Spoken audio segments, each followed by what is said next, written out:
With you for the next 4 hours until 6. Jim didn't mention it, but the Sean Lewis show is coming up. 6 p.m. I wanted you to mention tonight. it. Oh, I mentioned it right off the top. Sean Lewis, 1 full hour. Myself, Rich Orenberger. Senior night on Saturday. So Sean Lewis for 1 full hour. We do have 2 tickets to give away for that game coming up later in the show. We also have a family 4-pack of tickets to SeaWorld San Diego's Christmas celebration that we'll give away. Chris Hodge will join us. We've got some free picks for our listeners coming up. Chris Hodge taking Vegas. He will join us tonight, coming up at 4:30 p.m.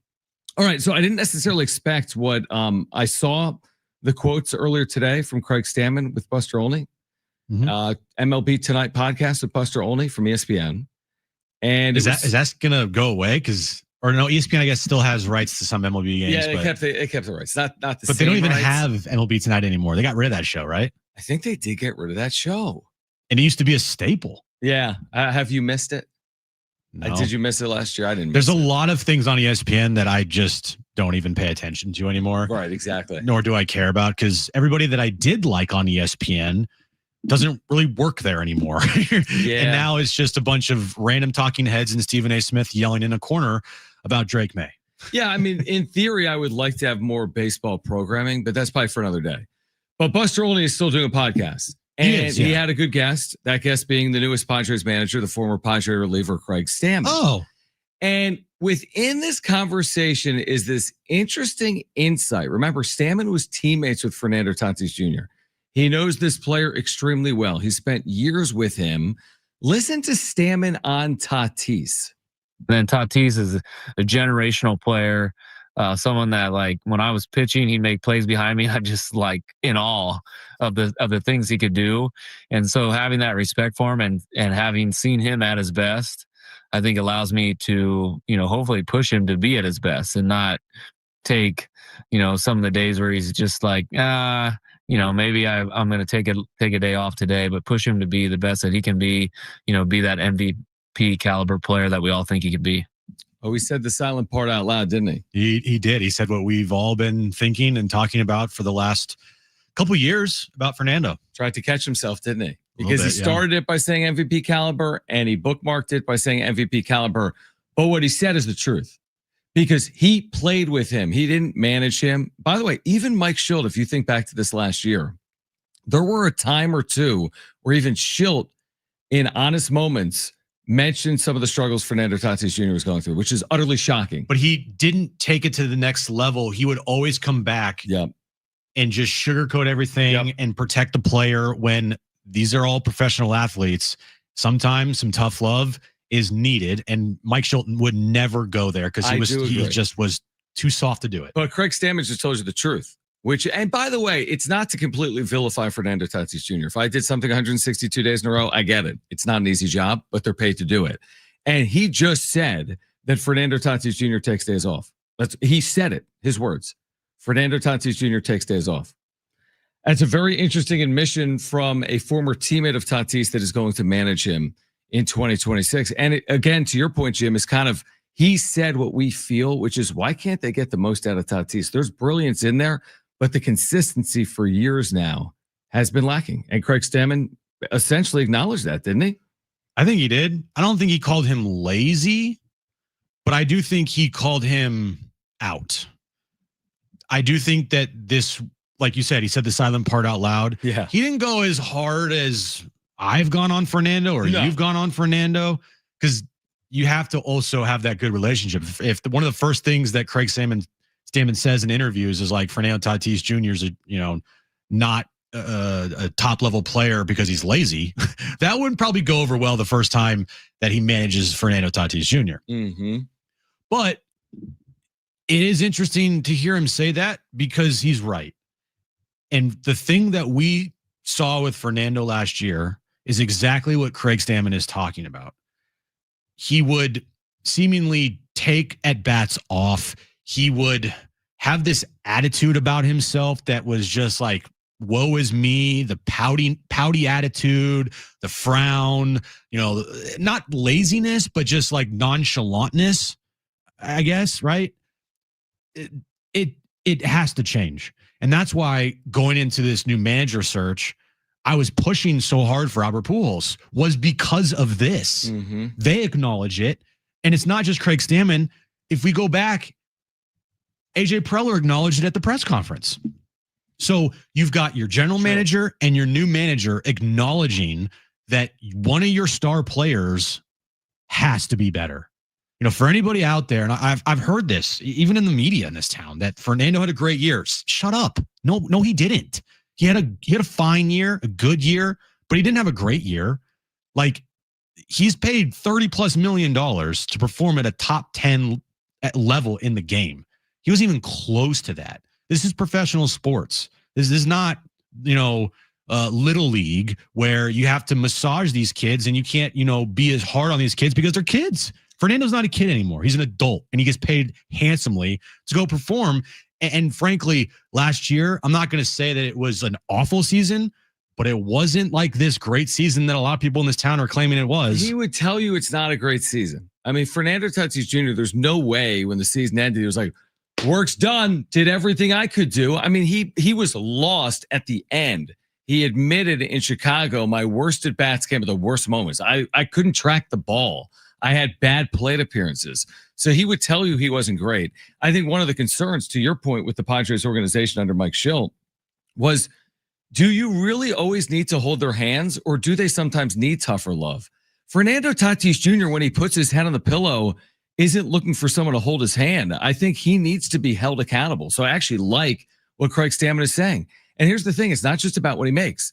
It's about what I've seen out of him. I've seen him be a 40 home run hitter. I've seen him be impactful on offense. I've seen him be a top 5 player in the National League. And that ain't what we saw in 2025. I saw that 2021, 2020. So he needs to return to that player. And if he can't do it himself, he's going to need, I don't know, the support system around him. I think the tough love angle is the angle I'm going with Tatis. This holding hands and everything's great, and trust me, it's going to be 2021 all over again. Like, 2021 was 5 years ago. Like, so find a way to get him back to being that player, even if that includes tough love. I've also heard this excuse. Well, he had some tough off the field problems potentially. Okay. What? I don't, what? I mean, yes, I will acknowledge that these guys are human beings, and off the field stuff is, sometimes way more important, and most of the time way more important than what you do on a baseball field. Sure. Okay. But the thing with Fernando is, it's not just a one-off. This past year is not a one-off. If the last 3 years, say in 2023, or no, when did he come back? 2023 and 2024. Say he put up, 39 homers and 41 bombs, right? Had a 920 OPS and like an 895 OPS. And then this year he drops to a 795 OPS, right? Then I would be inclined to go down that route and probably agree with you if that was your take and go, you know what? Yeah. Down year. Kind of seems like a one-off down year. Maybe he had some issues off the field. Guys, the big concerning thing with Fernando is that the player that we've seen, or that what we saw this past year, that's who he is going forward. That guy that we saw at the plate last year has been essentially the guy we've seen at the plate for the last 3 seasons. This is not a one-off. This is now turned into, I think, a concern. And all you got to do is go back and listen to AJ Preller and listen to Craig Stammen right there.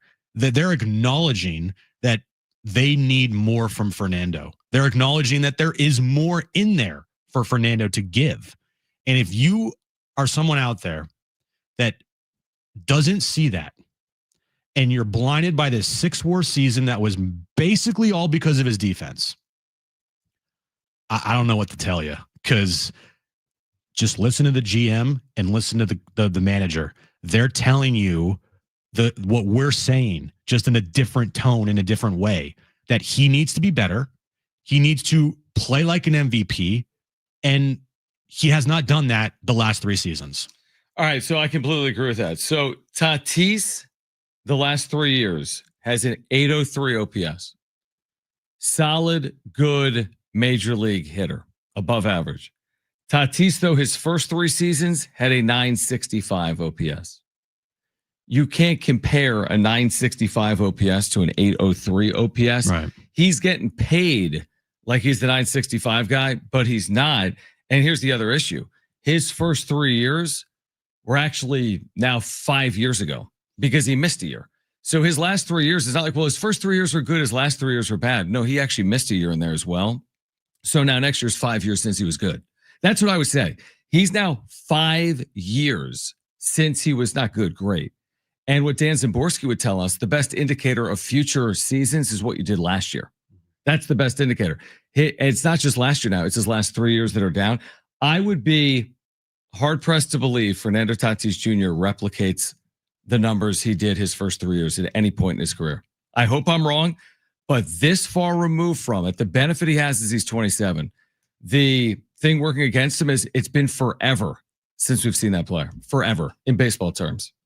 Yeah, I'm just like, you can listen to us talk about Fernando and call us idiots, but all you got to do is listen to the general manager and the manager of this team talk about Fernando, and they're essentially saying the same thing, guys, just different wording. Just go back and listen. Go back and listen. And they're telling you he needs to be better. It's plain and simple. We've been telling you that for 3 years, that Fernando needs to be better. For this team to eventually get to where they need to be, Fernando needs to be a better version of himself. He'll tell you that, they'll tell you that, and we'll tell you that. And if you're just like not accepting it and you think that Fernando's having these great seasons because of his WAR and because his defense is great, I'm not saying his defense isn't great. It's phenomenal. He's the best right fielder defensively in the game. Yeah, I don't think it's close. Period.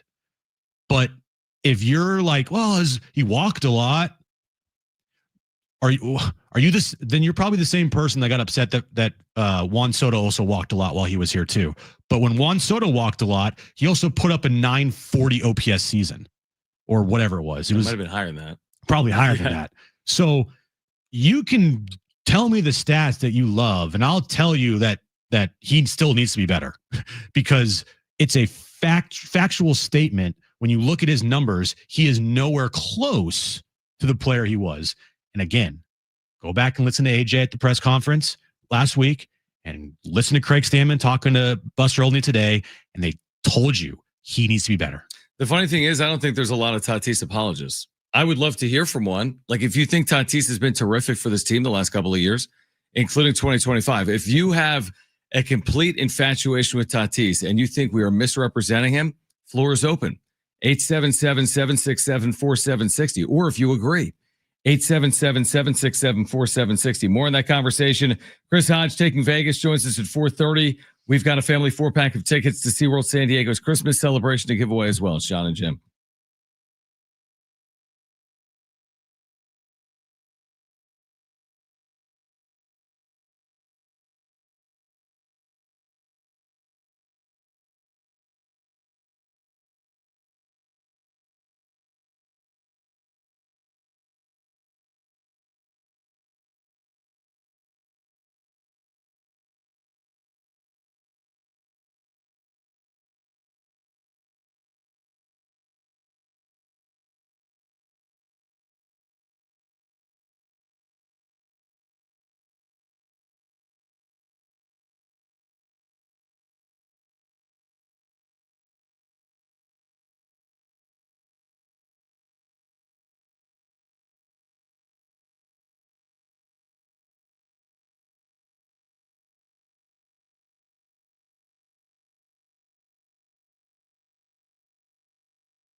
All right, Jon and Jim, San Diego Sports 760. Chris Hodge will join us. We'll have some free picks for us coming up later on at 4:30 NFL. Action gets underway this weekend. Bills, Texans, Amazon Prime tonight. We'll get you ready for that with Chris Hodge coming up at 4:30. All right, it is official. We'll get back to this Tatis conversation, but 3 Japanese players have been posted today. Kazuma Okamoto, Kona Takashi, and they are joining Munetaka Murakami. Oh, perfect. All 3 of those guys have been posted officially and are now eligible for teams to sign as free agents through January 4th. And we expect none of them to head to San Diego. Will 1, 2, or all 3 of them sign with the Dodgers, or none? It's a great question. That is a great question. Out of Kazuma Okamoto, who's an infielder, Kona Takahashi, and then the first baseman, Munetaka Murakami is a first baseman, right? Yes. And he also plays some third base as well. Okay, so he's a power corner guy. There's also a right-handed pitcher we talked about, Tatsuya Imai. I mean, there is serious talent. I mean, you can't discount it, obviously, at this point. These are such impactful pieces that they're helping teams win World Series. And you're right. I would be jaw-droppingly shocked if none of these impact pieces ended up with the LA Dodgers. Like, I'd be shocked. What, I mean, you're going to say, what are the Dodgers' needs? They just won their second straight World Series. They'll probably find that they need somewhere, and they'll go out and make these moves. But I mean, what do the Dodgers need to do this offseason? Not that I really want to turn this into like a Dodgers free agency. We have until 6 p.m. I mean, they would have a need probably in their bullpen that was shored up by Roki Sasaki in the postseason, but that I don't know if that was necessarily the plan or what Sasaki's plan is moving forward. Plus, it's less about needs for a team like the Dodgers and more about wants. You know, like from a Padres perspective, it's about what you need. From a Dodger perspective, it's about what you want. There's a huge difference. So the Padres have real needs. The Dodgers probably have real wants. And that's the difference between the franchises. That might be the difference between the Dodgers and the other teams in baseball. Truthfully, I think other teams are closer to LA than the Padres are closer to LA. I'm curious to see how the Padres navigate their offseason. It's always a fascinating time of year. But unfortunately, unlike when Peter Seidler owned this club and we were sitting around waiting for the Aaron Judges and the Trey Turners, we're not going to be waiting around for that this offseason. And the thing with the Dodgers, I remember Andrew Friedman in the offseason last year saying after he made all those moves, he's like, I wanted to make all these moves now. So at the trade deadline, we're not scrambling and we can just kind of sit back and know that we made all these moves in the offseason. Now, all the moves they made pretty much blew up in their face besides the Blake Snell. Like their bullpen is what I'm trying to get at. Their bullpen, all like Kirby Yates and Tanner Scott, those moves were awful. And then you had Blake Trinan, who sucked, but of course he pitched, I guess, kind of well in the postseason. And then they turned. I forget. I thought at one point the numbers weren't good. Maybe I'm thinking the World Series he pitched fine. Okay. I don't know, whatever. And then they got Roki, and then they turned him into their closer. Yep. So I think if anything, the Dodgers are going to try to bolster their bullpen, and it would be something if they signed Robert Suarez. Of course, they probably would, right? Yeah, exactly. I mean, I could see that as a possibility because money's not the option. No. The reason I wouldn't sign Suarez is not because of him as a pitcher. It's more because of the money. But anyway, it's interesting to hear those names that you talked about. And I'm like, would the Dodgers look at them and say, oh, yeah, those guys are what we need instead of what we just want? And they just said, screw it, we're going to go out and sign. I think they would go out and they would try to get like a Kyle Tucker, right? Because maybe like outfield help, right? Because they signed Michael Conforto last offseason and he didn't turn into anything. I don't think the Padres are going to be in on any of these guys. I don't. I can't wait until that one rumor that the Padres and AJ Preller are put in a paragraph or whatever, linking them to these guys, because of course AJ is linked to everybody. But the odds of any of those players coming to San Diego, I think, are very low. The hardest part about it from a Padre perspective is you don't only pay for the player, you pay the posting fee. That too. And so you're taxed on top of what the player earns, and it's serious money, like 20% on the first amount, and then another 15 or 17.5% on the next amount, which makes it, again, less likely, I would say, from a Padres perspective. We asked your opinion again on Fernando Tatis Jr. I saw someone in the chat saying calling Tatis lazy is lazy in itself. Disengaged, distracted, surly, egocentric, all of these, sure, but lazy. I never called Tatis lazy. I called him at times uninterested. Maybe I dropped lazy. I don't know. I think we mentioned the word lazy initially, but what I was saying is Craig Stammen didn't call Tatis lazy. Right. Yeah, I don't think Craig Stammen called him lazy. I think he kind of just telling what it is, which is at times he just checks out a little bit. He's uninterested. By the way, aren't these somewhat synonyms for lazy? Probably. Disengaged. Yeah, exactly. This is not a compliment, Normal Heights. Distracted, surly, and egocentric. If those are the words I'm using to describe my cornerstone piece, I didn't sign the right player. Like I bet on the wrong player. If the best way to describe Tatis or words used to describe him are disengaged and distracted, then you made a big mistake in locking him up for the next 14 years, which is no longer 14 years. So yeah, I mean, lazy is probably a strong word, and I agree. I don't think you called him lazy. We may have mentioned the word somewhere along the way, but not referencing him that strongly. I just think Tatis needs to figure it out. And that first and foremost is on Tatis, but I think the strategy that Mike Schilt used, this idea that let's coddle him, let's hold his hand, let's lift him up. I don't think that's what the player wants. The player made an all-star game and said, I didn't even think I was going to make the team, and had a trip scheduled. There's countless examples last year where Tatis gets down on himself. I think he's hard on himself. So I understand trying to lift him up in some capacity. But at another point, like here's a 27-year-old player entering year number 8 in the major leagues, sink or swim. And we'll see if Craig Stammen can unlock Tatis and do what he was telling Buster Olney that he wanted to do. We'll see if Craig Stammen can unlock Tatis. I know. I never thought I would say those words. Like what? That's why I was so in on Albert Pujols. Right. Because of the respect factor. Almost like a fatherly figure type of thing where it's like, I don't want to let him down. And I have to, and if you're not locked in on every at bat, then Albert easily could go up to him and be like, what are you doing? Right. And Tatis is going to listen. And that to me, it was like the most important thing with this franchise is getting the most out of Fernando Tatis Jr. Because Manny's going to post, he's going to give you his numbers. He'll have stretches where he doesn't play well and whatnot. But for the most part, guess what? He's proven he can post, 25 to 30 home runs, 85 to 100 RBIs, 270 to 290 batting average. Like that's, who Manny Machado is. Oh, we did call him lazy. Because I put a poll up. Is Fernando Tatis Jr. lazy? Oh, good job. And by the way, 70% say yes out of 100 votes. So it's not me calling him lazy. It's 70 out of 100 people calling him lazy. So that's why I was like, look, Albert Pujols to me makes the most sense if he wants to do it. And also, he's a guy that I think can unlock Fernando. Because if you unlock Fernando, who knows what this team's going to look like? If anything, it's like this team will definitely be in a better situation if you have a guy that is a top 5 MVP candidate on it. When you think? Yeah, but I lived through 2021. You did live through 2021. And he was a top 5 MVP candidate. Yep. And they completely collapsed as a team. And who do we blame?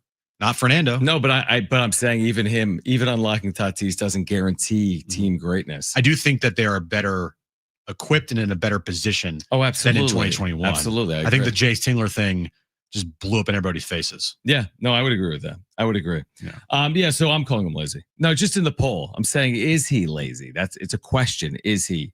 Yeah, you're asking if they're lazy. And 70% of people are saying that he is.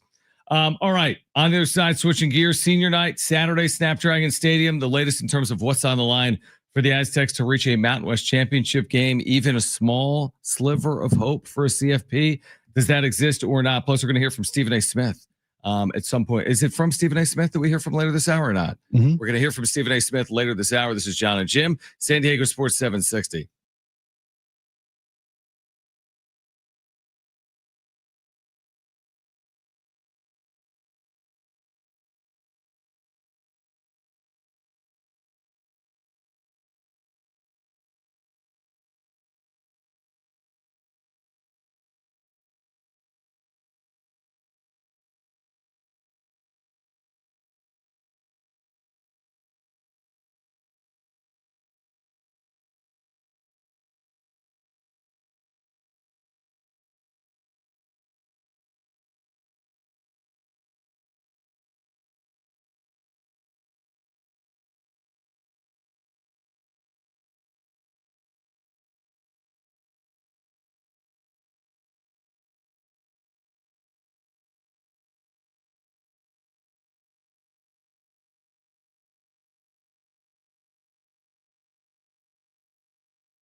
All right, this update is brought to you by Macy's. We'll start with the Aztecs. They take on San Jose State Saturday night for senior night at Snapdragon Stadium, 7:30 kickoff time.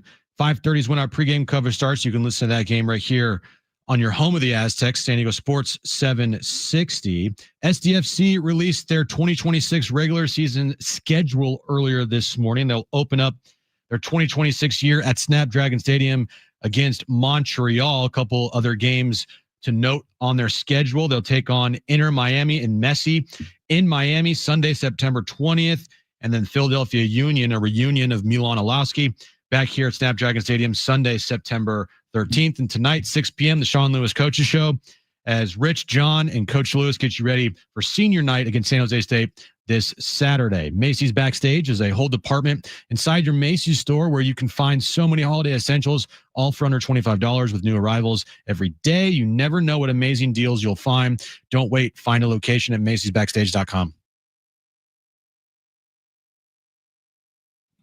All right, Jon and Jim, Chris Hodge coming up at 4:30. Some free picks for our listeners. I saw the UT just published an article saying that there is a chance, albeit a slim one, for San Diego State to reach a college football playoff. It's not really about that yet, though. It was announced yesterday that Jordan Napier will miss the rest of the year. So he is out with a knee injury that will require surgery. And now the Aztecs have to overcome being without their premier offensive playmaker for at least 3 games. Hopefully 4 games if they can reach a Mountain West championship here in 2025. So San Jose State is Saturday night. You can hear it right here on San Diego Sports 760. No Jordan Napier, taking on like a wounded animal in San Jose State. They're 3-7. They fired their DC. They fired their special teams coordinator. They've lost 2 straight. They were great.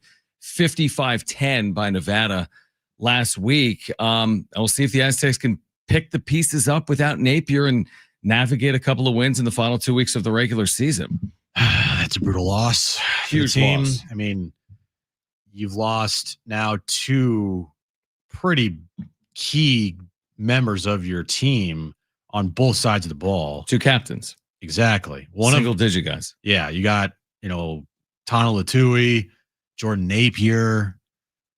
But look, coming from a 49ers fan, I know about a little thing about injuries. It happens. Okay. Right. It happens. Yep. And it's the cliche that nobody wants to hear, including myself. I hate it, but next man up. Yeah, no, I agree. Completely agree. I think this team, and tell me if you agree, now with the loss of Jordan Napier, lean heavy on the run game. Yeah, 100%. 100%. They're going to lean even heavier on it. The defense has shown with how they played against Boise that they can withstand and absorb the loss of Tano. Not maybe, there are things that he did and things that he brought to the team. Obviously, you can't replace. But I think that defense as a whole, you still got some pretty Chambliss. You got Trey White. You got Chris Johnson on the outside. I mean, you got Mr. Will. Like, you have, I think, enough pieces on that defensive line and the secondary and the linebacker position to, withstand that loss. I don't know if there's anybody that can replace Jordan Napier. Yeah, I don't think you can replace him, to your point. I think the concern this week is, unlike last week where Boise just ran the ball. They had a backup quarterback. 50 runs. 50-plus carries. This weekend is different. Yes, San Jose State has not been good here recently. Their quarterback throws for 350 yards a game, Walker Eaget. They have the nation's leading receiver, Danny Scudero, who's had 1,155 yards receiving this year. So it's a little bit of a styles make fights type game where San Jose State might score a little bit. And are you going to be able to crack their defense, basically? Are you going to be able to play keep away, score the 24 plus points that are necessary to beat a good offense like San Jose State? Yes, the Aztecs have the defense. So you'd like to think that San Jose State isn't going to score, 30 plus points, but what if they score 20 points? Can you put the 24 or 27 up that are necessary without a playmaker like Jordan Napier on the field? Trying to go 6-0 at home for the first time since the 1990s. Trying to get to 9-2 overall after going 3-9 last year. It's all right in front of them. It's been this amazing turnaround under Sean Lewis. And now it feels like, not that they're holding on, but it does feel like the injuries are impacting their ability to, do what they did maybe the first half of the year. Yeah, 100%. I remember the game at Nevada where they did everything well. Would you agree? What game do you think was their best game of the year? Because I'd put the Nevada game up there. Probably home versus Cal. That's probably what I would say. Yeah, that's a good one. Just considering the circumstances, they came in with a lot of acclaim and their quarterback, 34-0 shutout. Yeah, Nevada's not a good football Nevada's team. not good, but it was impressive what they did against Nevada. Yeah, like before I even turned the game on TV, it was like a 14-0 already. Yeah. I would say those are the two best games of the year. I agree, and I agree too. They don't have the pieces that they did back then to maybe perform like that. So they're gonna have to evolve a little bit here. Mm-hmm. And yeah, the Jordan Napier loss, because it's not just on offense, it's also special teams. Yeah, he's great in the return game. How many kicks has he returned this year? Like 2? He's only taken one to the house. That was against Nevada. Okay. Right? Has he taken another? I thought he took. Did he take a kick return to the house? Maybe against like Stony Brook? He's had a couple long returns. He's had long returns. But I know for sure he's taken at least one. Yes. I thought he maybe took 2. You may be right. It's possible. My mind is failing me. And for an entire year to return 2 kicks, it's a massive number. It's huge. Yeah. So yeah, you not only lose him for your offense, the best wide receiver on your team, probably one of your best playmakers. Yeah. Other than Lucky Sutton, and you'll stick him away from special teams. Ugh. And you know that feeling? We might have made this comparison even yesterday. It's like Troy came here in basketball, nothing to lose. Like, what's going to happen? You lose? Is anyone be like, Troy lost at San Diego State, coach has got to go? Like, they came in here, guns a-blazing, nothing to lose. And then on the other side, it's like, are you going to play tight? Because San Jose State, in the football side of this analogy, is completely nothing to lose. 3-7. What's going to happen? They lose? Who cares? They're not making a bowl game either way. And San Diego State has everything to play for. Still playing to host a championship game. Still playing to get to a championship game. Trying to get to the LA Bowl or something even better than that. So how do you deal with playing a team with nothing to lose? Like that wounded animal mentality. Hopefully they're up for it with it being senior night, you know? I think they will. I think the way they played at home this year. I agree. I think that's hopefully going to continue. And it's funny because, when Sean Lewis came here, it was Aztec fast, quarterback play, offense, bunch of points. Now it kind of feels like at the end of their season with the injuries they have on offense, it's like, okay, run the football, play great defense, which is what the Aztecs did for like a decade plus. And that's exactly who they were. 100%. I mean, I think we're in a point of the year where it's like if you were asking them to do anything else, like you got to play to your strengths. You know, like how could you, if I said it last week, I think if they attempted 30 passes, are they going to win?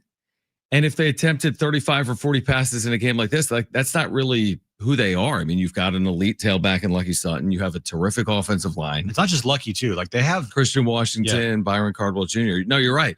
So I just think you got to play your strengths. Mm-hmm. Like you don't want to play left-handed. You want to play right-handed. Right. And unless you're left-handed. Now the problem is if by chance your running game's not clicking, sure, then you're going to have to. Yeah. And that's where you do see what this team is made of without Jordan Napier on offense. But if they can average 6 yards per carry like they did against Boise State, that was pretty good. Then guess what? You're going to see a lot of running plays with this Aztec football team down the stretch. Yeah, I see an article here from Eddie Brown at the UT that says, while it's a narrow path, San Diego State's path to a college football playoff berth does exist. But I can't go down that path. No, I went down there before Hawaii, and then I saw what happened at Hawaii. This is about the next couple of weeks. It's almost the regular season's almost over. You know what I mean? Just win the games. I have taken the chances of them making the college football playoff. It's completely out of my mind. I'm not even thinking about that. Which is a smart way to go about it. Like I think they have no chance, like none.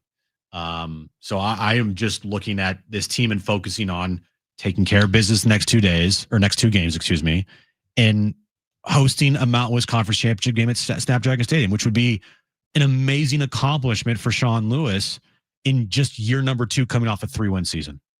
It would be. To host the title game?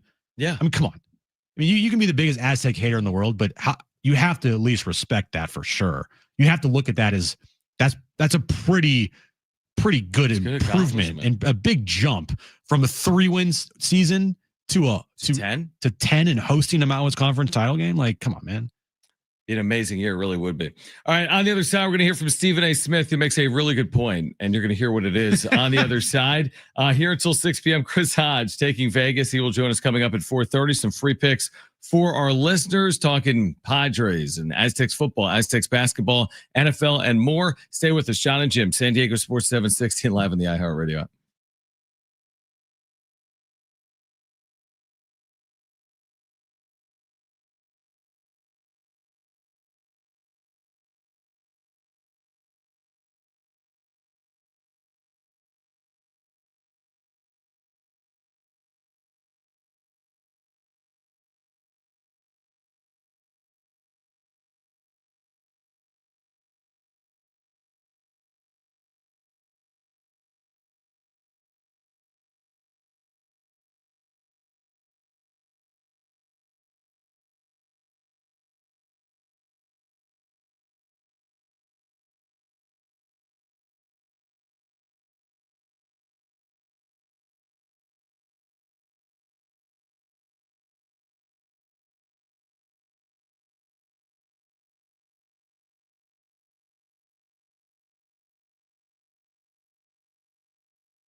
All right, Jon and Jim, San Diego Sports 760.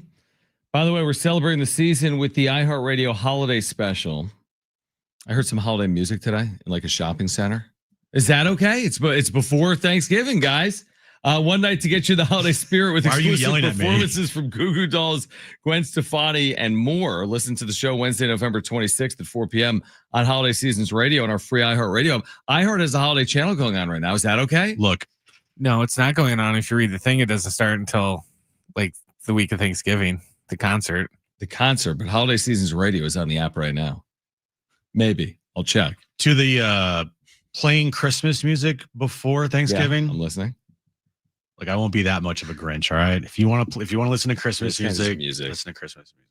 I will. It's too early. I am steadfast in that you cannot put your Christmas tree up before Thanksgiving. But like I said, to not be a Grinch, I'll give you Christmas music. I just found Holiday Seasons Radio. It's up and running, humming right now in the iHeartRadio app. Really? Look at that thing. It's a holiday mix. What's on right now? Play it. Can I? Christmas Baby by Michael Bublé. I would probably get. Yeah, That's exactly.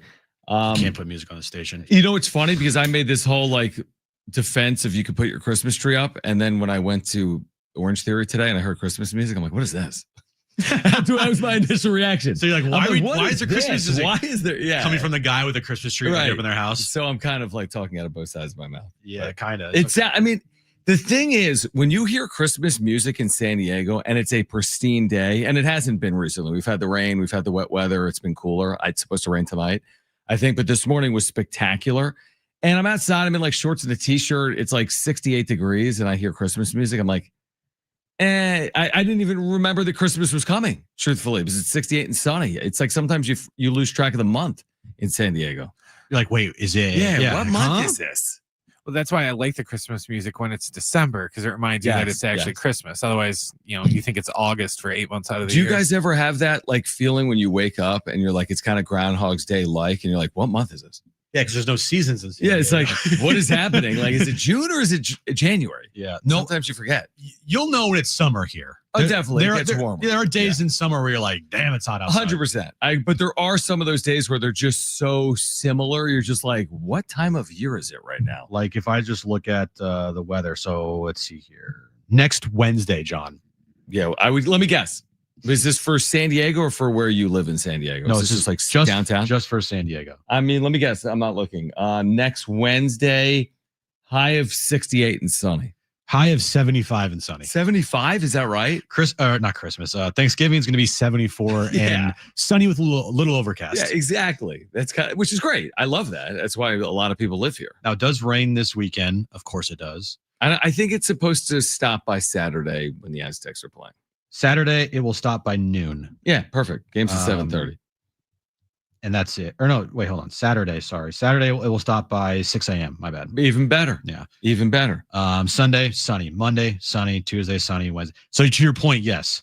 All next week, you'll not know that it's Thanksgiving. Exactly, which I like. And that's why a lot of people live in San Diego. All right. Set up this Stephen A. Smith soundbite from, is this earlier today? Yeah. So I don't really know why Stephen A. Smith says what he says here and why the First Take crew is attacking Drake May. I think it's in response to something that Cam Newton said about Drake May, and then Drake May responded to that. Like I don't even know Cam Newton was on First Take or something, right? Okay. Cam Newton said that the Patriots are fool's gold. Yeah. And some reporter asked Drake May about that. And Drake May said, I don't know. I don't watch that show. I said, I didn't even know Cam was on that show. I didn't know that. And that's shocking. Stephen A. doesn't agree. Yeah. All right, let's hear from Stephen A. then. He's also a liar. He's also a liar. First of all, let me tell you, it's not to brag.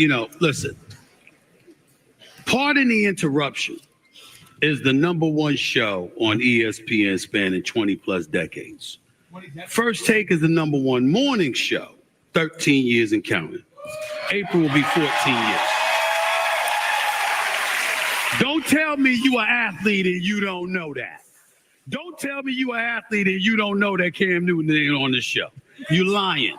That's #1. #2, I'm going to take it to a more serious tone with that because I get where you're coming from, RC, and I don't disagree with you. But how about athletes looking out for athletes? I remember when there was a time when it was so much media that we were saying, athletes, once you're not playing anymore because of your expertise, y'all should be on TV. The opportunity should be there. One of the problems is sitting here right in front of y'all, right? This is First Take. There's nothing that I know about football that they haven't taught me. I was a reporter. Ain't play no damn football. Don't tackle me. Don't hit me. No, I don't want it. You understand what I'm saying?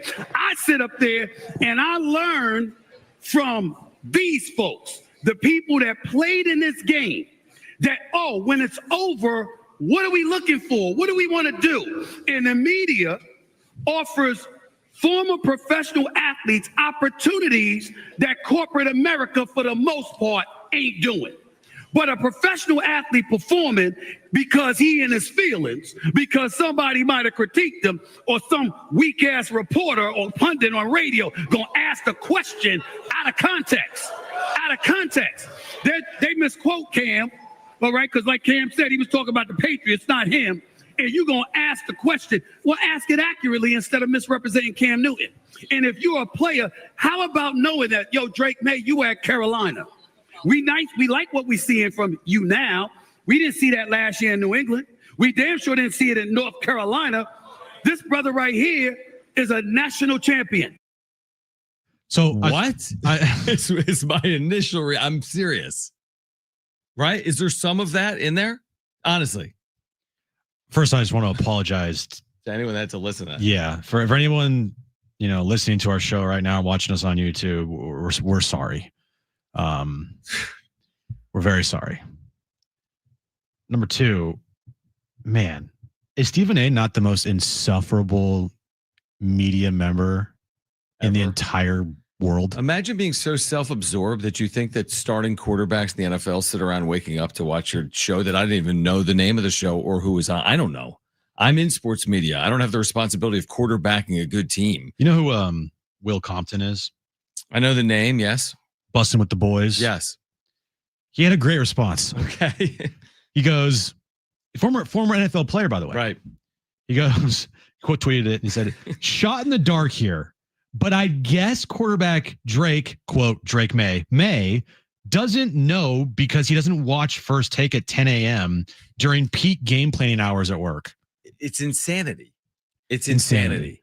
I think Stephen A, man, the absolute worst talking head out there.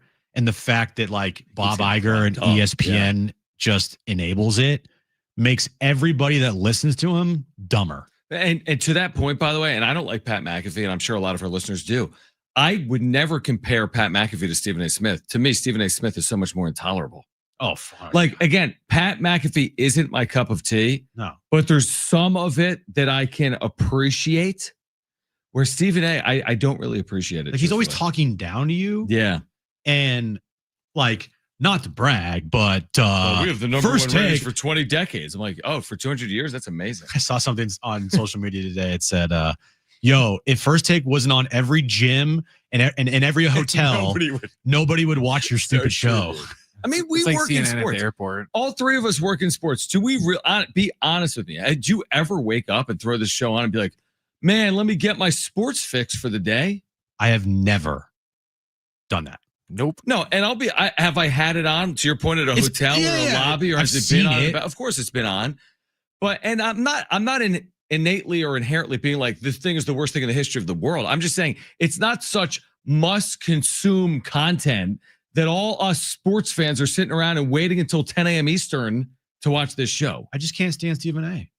I can't stand like segments where they have like 7 people on the panel. Yeah, they do. Yeah, they do that. What are we doing? It's too much. Dude. And then he just talks for 11 of the 14 minutes on a 7-person panel. And then his takes, I'm just like, why are we talking about the Cowboys again? Or why are it's like, right. And the only reason why I know they talk about the Cowboys so much, not because I watched that stupid show, it's because it's all over my timeline on social media. See the bites. Because I mean, their social media team does a good job, right? That's their job, is to pump that content out there and Instagram, make TikTok. as many people see it as possible. I did think it was kind of ironic that Stephen A. was ripping on Drake May for being soft with criticism while making a 2-minute tirade about being criticized, saying he didn't watch this show. No doubt. Man, I can't stand that guy. You really can't. But I think it's entertaining to listen to something like that and to bring that to light, to react to it, of like, man, you're stupid, dude. But hey, look, he gets the last laugh because Bob Iger and Disney thought that he was good enough to be the face of ESPN to give him hundreds of millions of dollars. And I'm not going to say he's ruined sports media, because without Stephen A., I think a lot of people wouldn't be in the media game just because of how he started to do things. But I do think the way and the path that Stephen A. has gone has made his type of sports media just like it's insufferable. Insufferable. It really is. All right, we're going to switch gears on the other side. SDFC getting ready for this critical playoff match coming up on Monday night at Snapdragon. Plus, their 2026 schedule, as Jim has told us, is out. We're going to react to that. Plus, coming up at 4:30, Chris Hodge taking Vegas. Free picks for our listeners here until 6. Stay with us. Hour 2, Jon and Jim next.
All right, this update is brought to you by Macy's Backstage. We'll start with the Aztecs. They take on San Jose State Saturday night for senior night at Snapdragon Stadium. 7:30 kickoff time. 5:30 is when our pregame coverage starts right here on San Diego Sports 760. SDFC released their 2026 schedule today.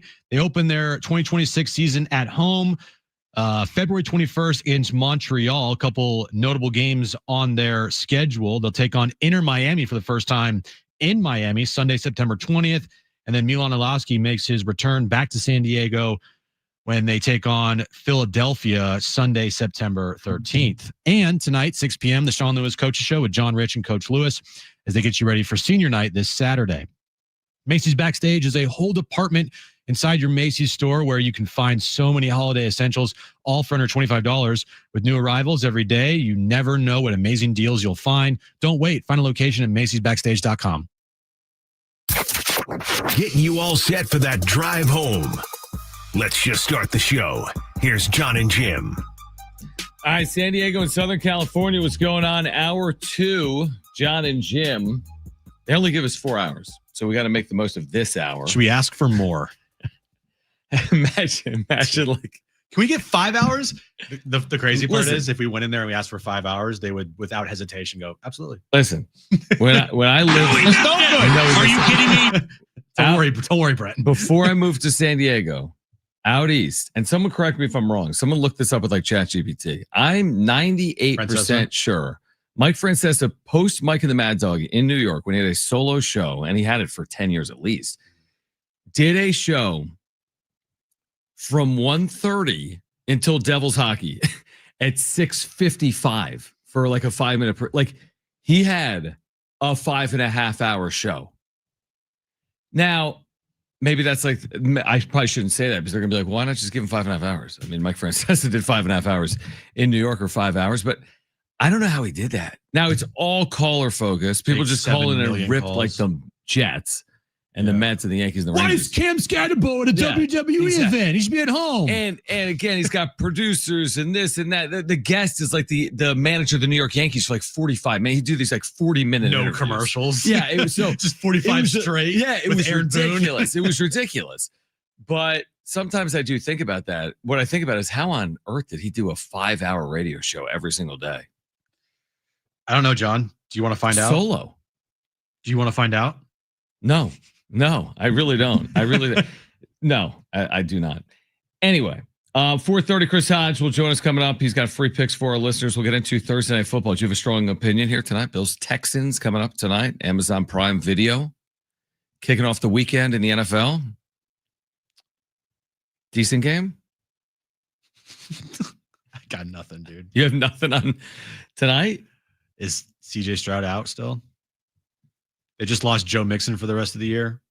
Where's this game? Is it in Houston? Yeah. Buffalo's a 5.5-point favorite at Houston. That's it. I mean, Houston's 5-5, 3-2 at home. They've been fine. Yeah, but is Stroud playing? He's not. Okay, No. Then if Stroud was playing, I guess it'd probably be like a Bills by 20. Bills by 20 tonight. Yeah. Okay. What's your big take on this game? Bills by 19. That's what you got? That's my big take. I'm looking at this weekend right now. We have the big Niners game, of course, Monday night. Yeah, versus the That I'm Panthers. sure you've circled. Oh, yeah, I've circled that one. You'll be watching that one intently Monday night from Santa Clara. What else this weekend? I mean, we have Buccaneers Rams is a very good game. SoFi. Sunday Night Football. Eagles Cowboys. Sunday Night Football, Eagles Cowboys? No. Sunday Night Football is Rams Bucks. Oh, okay. Which is a very good game, right? When's Colts Chiefs. Oh, wow. That's massive. Sunday at 10 a.m. in KC. Must win for Kansas City? Must win for Kansas City. Like a true must win, right? Yeah. Did you say Eagles Cowboys at Sunday? Yes, I said on Sunday, but not Sunday night. Okay, that's what I mean. Yeah, Sunday. Yep. Eagles at Cowboys. Oh boy. What's the boy? Just oh boy. I mean, my wife's an Eagles fan and she hates the Cowboys. Oh yeah. Everyone So- hates the Cowboys. I mean, I hate the Cowboys too. That's an Eagles fan. Everyone hates the Cowboys. But as an Eagles fan, it's like another level. Yeah, division rivals. Fair point. Just looking at what else we got. We got Steelers Bears. Couple of good teams. Steelers maybe trying to hold on. Bears trying to prove they're real. It's also Sunday in Chicago. We don't know if Rodgers is playing yet, though. Is that good or bad? Good Depends. That question. guy wanted to beat him. Right. But Okay. And then tonight again, we have Bills and Texans. All right. STFC plays Monday night, right? And of course, massive Western Conference semifinals, the right to advance to the Western Conference Championship. You mentioned 2026. Now, there's still a world where SDFC and Miami meet this year. It would be in the MLS Cup. It would be in Miami. If that is the exact matchup, that would be in Miami based on records this year. But SDFC, for the first time ever in a regular season, will play Miami next year, and that'll be in Miami. Is that kind of the highlight of the regular season schedule? I wish it was in San Diego. There's no scenario now until at least next year's MLS Cup for Miami and Messi to come to San Diego. The one thing I think that everybody down at STFC's headquarters was pissed about when they saw the schedule released for their inaugural season is do you remember they released like renderings at Snapdragon Stadium Like Messi playing Inter Miami? Yeah, I do remember that. I assumed Miami would come here because this was an expansion team. That's what I thought too. And you didn't have Miami on your schedule? Right. They weren't on at home or road. And now next year you get road, not home. It's just probably because it's. I have a theory. What's your theory? Messi doesn't want to travel No. cross country? No, it's not my theory. I'm sure he plays I'm sure Miami plays at like Seattle or one of the LA clubs, right? Or Portland. My theory is SDFC doesn't quote unquote need it. They draw. Like SDFC has been a top draw in the league, right? They're drawing 30,000 people. Oh yeah, they don't need. Like I'm sure there's a franchise in this league that could quote unquote use Messi at home. I don't know which one that is in the West, but I'm sure there's someone that could use that Messi bump. I don't think SDFC necessarily needs the Messi bump. A couple other notable matchups. Their first match against LAFC, not until Saturday, May 2nd. What are we doing, Major League Baseball? That's weird to say. Why are the Dodgers and the Padres not playing until June? And then they take on LAFC up in LA Saturday, August 15th. They don't play the Galaxy until August 29th here at Snapdragon. And then they'll go to LA to face Galaxy October 17th. Okay. But yeah, they got a stretch of games here where they'll face Philly at home, Philadelphia Union. They're the best team in MLS. Well, this year, right? This year. I mean, they could win a cup, so they could be the defending cup champs. And then the following week, they travel to face Messi in Miami. So like that, I like that 2-week stretch there from September 13th through September 20th. Is that what you're circling early in the year right now? Probably. If you're one of those fans that wants to travel, and like that's obviously what you're circling right there to follow them. Because look, you could do the whole. I mean, they go to Miami on the 20th. Mm-hmm. Then they're at Austin FC on the 26th, and then they're at the Red Bull on October 10th. So you're saying just stay on the road for a month? Stay on the road for a month. Yeah. Is that? By the way, I feel like when they play in Miami, September 20th, it might be warm.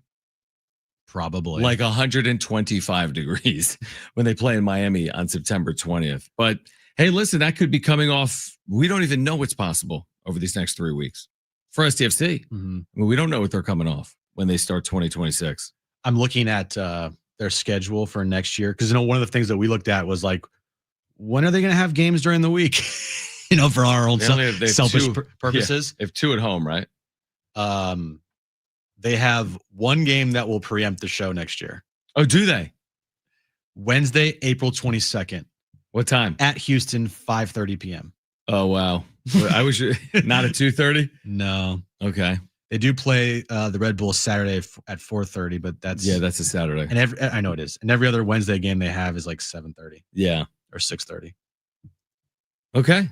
So and by the way, the offseason, because they're making this playoff run, is short. Offseason is weeks. I mean, if they were to play to the MLS Cup, they play into December. Their season starts for real in February. And they have to get training. Yeah. It's like, oh, we just played a month ago.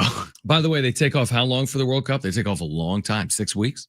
I think from the end of May until the beginning of July. That's what I read. From May 23rd to July 22nd. That long? Or is that just home? They're off 2 months. Their last game in May is May 23rd. Their next game is July 22nd. Wow. So they're off for 2 months next year with the World Cup coming to the U.S. Yeah, they don't play any games in June. All right. Well, okay. I mean, 2026 is going to be a massive year, obviously, in general for soccer in this country. I mean, that goes without saying. But yeah, I mean, if you were around in 94, which I was and Jim was 5, 94 was crazy. with the World Cup. And now you get it back, and it's much big. It's the first ever 48 nation version of the World Cup. It's coming to 3 countries, Canada, US, and Mexico. It's going to be insane next summer. It was the right time to launch a club here. Would people have wanted a club 25 years ago? Of course. There were circumstances at play, Chargers, stadium, whatever else. Doesn't need to be rehashed, but you launch a team in 2025 and you win, and then the next year there's a World Cup in America. I mean, it's like a perfect storm for SDFC is what I would say. Could not have asked for a more perfect season unless they win the MLS Cup. Then it's like you really couldn't have asked for a more perfect season. Yeah. Because they have created a buzz. They have created a incredibly loyal fan base. And it all parlays into next season, like you say, with the World Cup, where I'm sure you're going to have a lot of sellouts and a lot of season tickets sold for next season. Oh yeah, absolutely. I mean, and they've earned it. They've deserved it based on their play. Everyone always said like, this is the right market for Major League Soccer. And they weren't kidding. I mean, that is not like a cliche statement or just something that people say like, oh, San Diego is a soccer city, right? A soccer town. People, it's the hotbed of soccer. People would say that, and it's been backed up time and time again, whether it's television ratings, whether it's butts and seats at Snapdragon Stadium, just whatever it is. It's just like, again, I'm sure there's other great markets for Major League Soccer. I know there are. I'm sure there's great markets across Major League Soccer. This has to be up there, though. Again, I don't know how you rank them necessarily, but San Diego's got to be among the premier markets for the entire league. I mean, they tried to get Major League Soccer here, and credit Major League Soccer as well. I didn't know if it would, honestly, I didn't know when it would happen. When we lived through all that saga, Soccer City, San Diego State, I had no idea the path to Major League Soccer in the city. If it would come this quickly, I'd say it came pretty quickly after the completion of Snapdragon, 2 years in. Yeah. Yeah, it happened very fast. It's like you go from announcing a team to you're 3 wins away from an MLS Cup. Like that seems like it happened in a very quick manner. And all within less than a calendar year, or all within a calendar year. So, yeah. Because we didn't even know the team name at this time last year, did we? I think we did last year. When they announced the team? Like, when did we know like the logos? I have no idea. I forget when we were having remember those that conversations. Day. Yeah. Because we're like, I don't know about this logo. You're right. It got leaked. Yeah. I don't know. You're right. That wasn't long ago at all. And now we got rally towels in studio. Life comes at you quick. Yeah. Life comes at you very quick. All right. Aztecs basketball coming off that heartbreaker against Troy. Can they bounce back against Michigan in Las Vegas to kick off the Players Era Festival? Plus, Chris Hodge will join us coming up at 4:30. We have the wrap coming up as well. We've got a giveaway for you. We're here until 6. It's Jon and Jim, San Diego Sports 760, live on the iHeartRadio app.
All right, Jon and Jim. How about this? STFC's Season of Giving campaign is expanding its holiday efforts with One City, One Table, a program supporting families across the region during this critical time of year. To kick off the campaign, STFC is donating 18,000 meals, the equivalent of a $9,000 contribution to the Jacobs and Cushman San Diego Food Bank. STFC fans can drop off non-perishable food items at 18 Threads, the club's official retail store in Mission Valley, to support the food bank's holiday food drive. Fans coming to Monday's playoff game can donate items at any stadium entrance. For more information, visit sandiegofc.com/food drive. So again, Monday night at Snapdragon, you've got SDFC. Monday night in Las Vegas, the question is, can San Diego State bounce back?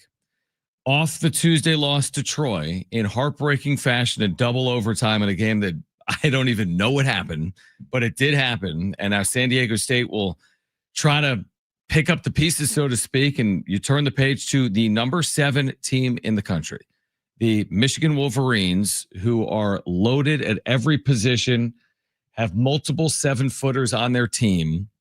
They're just talented. They're 4-0. They've got Dusty May at head coach, who used to be at FAU. And it's the second all-time meeting between San Diego State and Michigan, and I'm fascinated to see what it looks like. I really am. What does San Diego State look like coming off Tuesday night when they get their next chance coming up in Las Vegas in the Players Era Festival? So Aztecs by what? 12, 13? Is it? That's it? It's going to be tough. It's going to be tough.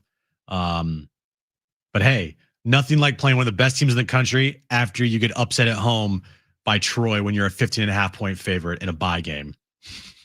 Like, if that isn't, hey, we can't just sit around and be upset that we lost to Troy. We have to focus, because we're going to play a damn good basketball team on Monday.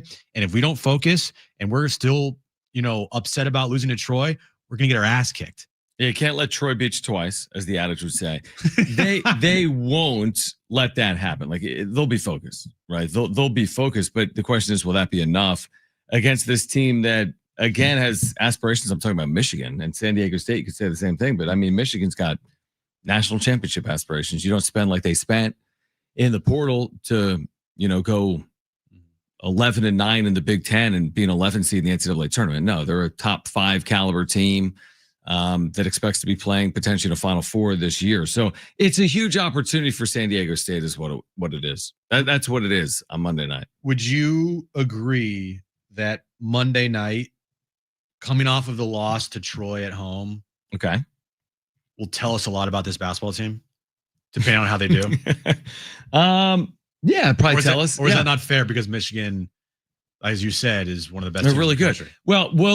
Okay, will it tell us a lot if San Diego State plays very well and loses? Will you say I learned a lot? If they lose, I'm making it up, 70-68. Will you say I learned a lot? I don't know. Or are you only learning a lot if they win? What I meant by learn a lot is how they respond to the bad game. They didn't look. There was parts of that game that they played really well against Troy. A lot of parts where they played bad. Turnovers, defense especially. Yeah. If they go out and they hold a Michigan team to like 60 in the 60s, and so they do lose 65-62.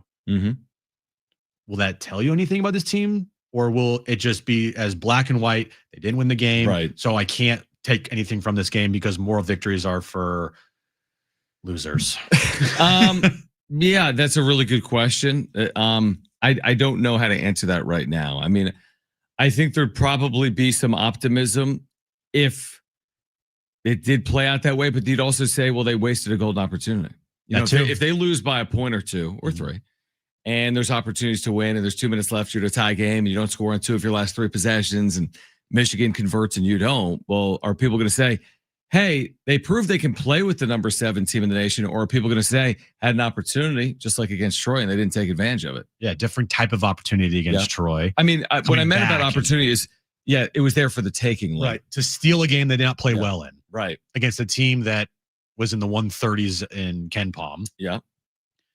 So, I agree. If they go out and they play Michigan tough, they lose by like 2 or 3 points in the end, it's going to be really hard to look at that and be like, oh, you know what? Everything's great. Right. Like they still lost. Still goes on their resume. They had missed a golden opportunity to put a Michigan win on their resume that I don't know if it would cancel out the Troy loss, but it would sure as hell help your resume going into March when you have that beat Michigan, number 17 ranked team in the country. It cancels it out. Don't you think? You beat number 7. But what if they went in the regular season, they lost like at home to Air Force or? Well, no, it doesn't cancel everything out. No, I know. It cancels the Troy game out. And that, it cancels that out. But I'm talking about like the overall, entire season. Of course not. I mean, last year, I think Houston canceled out some of the up and down nature of the Mountain West regular season. They finished in 4th place in the league. They lost to UNLV. It was a quad 3 loss. But they beat Houston. And I think Houston carried the day. Yep. And I think the same would be said if, and it's a big if, they beat Michigan. Now, Michigan won't excuse them losing, to your point, to Fresno State. Right. Or them finishing in 5th place in the Mountain West this year. They're going to have to be, just speaking out of turn, one of the top 2 or 3 teams in the Mountain West in the regular season, plus have some resume wins, whether it's Michigan, Oregon, Arizona. Arizona's unbelievable. I don't know if anyone's been watching Arizona. They've got the best wins in the country, and you got to play Arizona in Phoenix, which again is an opportunity, but not an easy one. You have to get through Bryce James, that's for sure. That's exactly who you're going through when the Wildcats take on the Aztecs. So I'm excited for Las Vegas. I mean, obviously Tuesday night, it's tough because every Aztec fan was waiting for this Players Era event. You know what I mean? Like this was all just the buildup. Now you go to the NIL tournament and everyone's pissed. Everyone's pissed. Exactly. And maybe that works to their benefit. Maybe.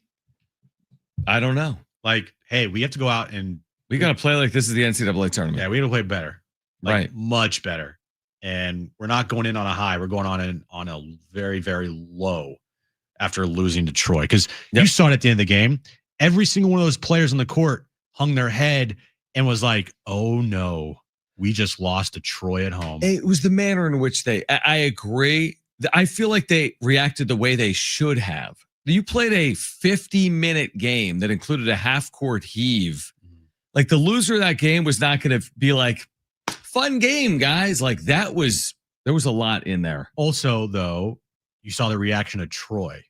Looks they were like they won the national title. Right. If it was like Arizona, they're not reacting like that because they know Troy does or Troy did that they just pulled off a pretty big upset.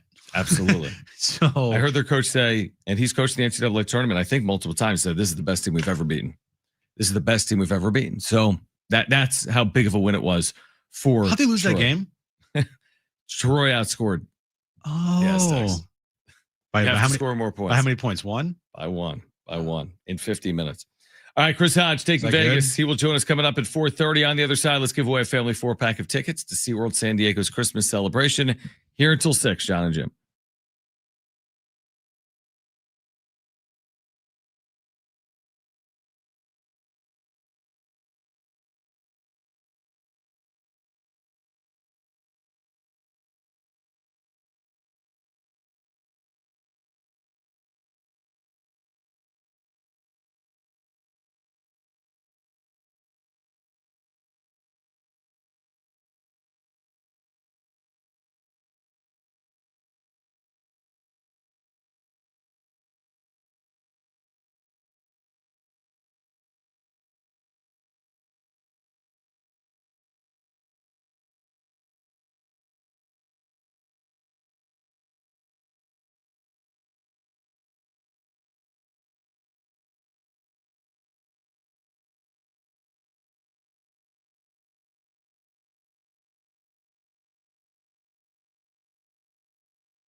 All right, this update is brought to you by Macy's Backstage. We'll start with the Aztecs. They take on San Jose State this Saturday night for senior night at Snapdragon Stadium. 7:30 kickoff. 5:30 is when our pregame coverage starts right here on San Diego Sports 760. SDFC released their 2026 regular season schedule this morning.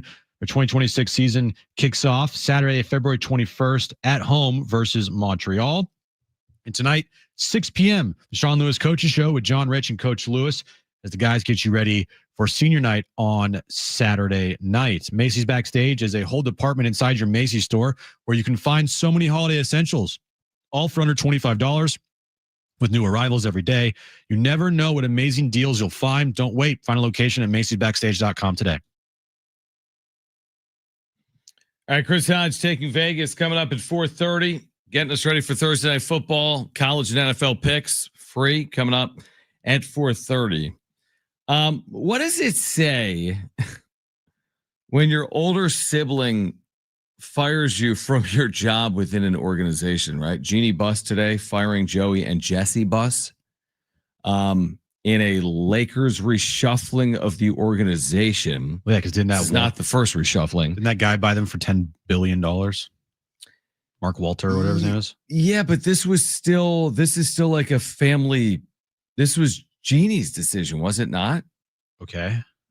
I don't fully know, but my guess would be if you're firing siblings, sorry. But it's not that it's sorry, it's just kind of interesting. Yeah, it's really interesting because didn't she had the falling out with the older siblings previously?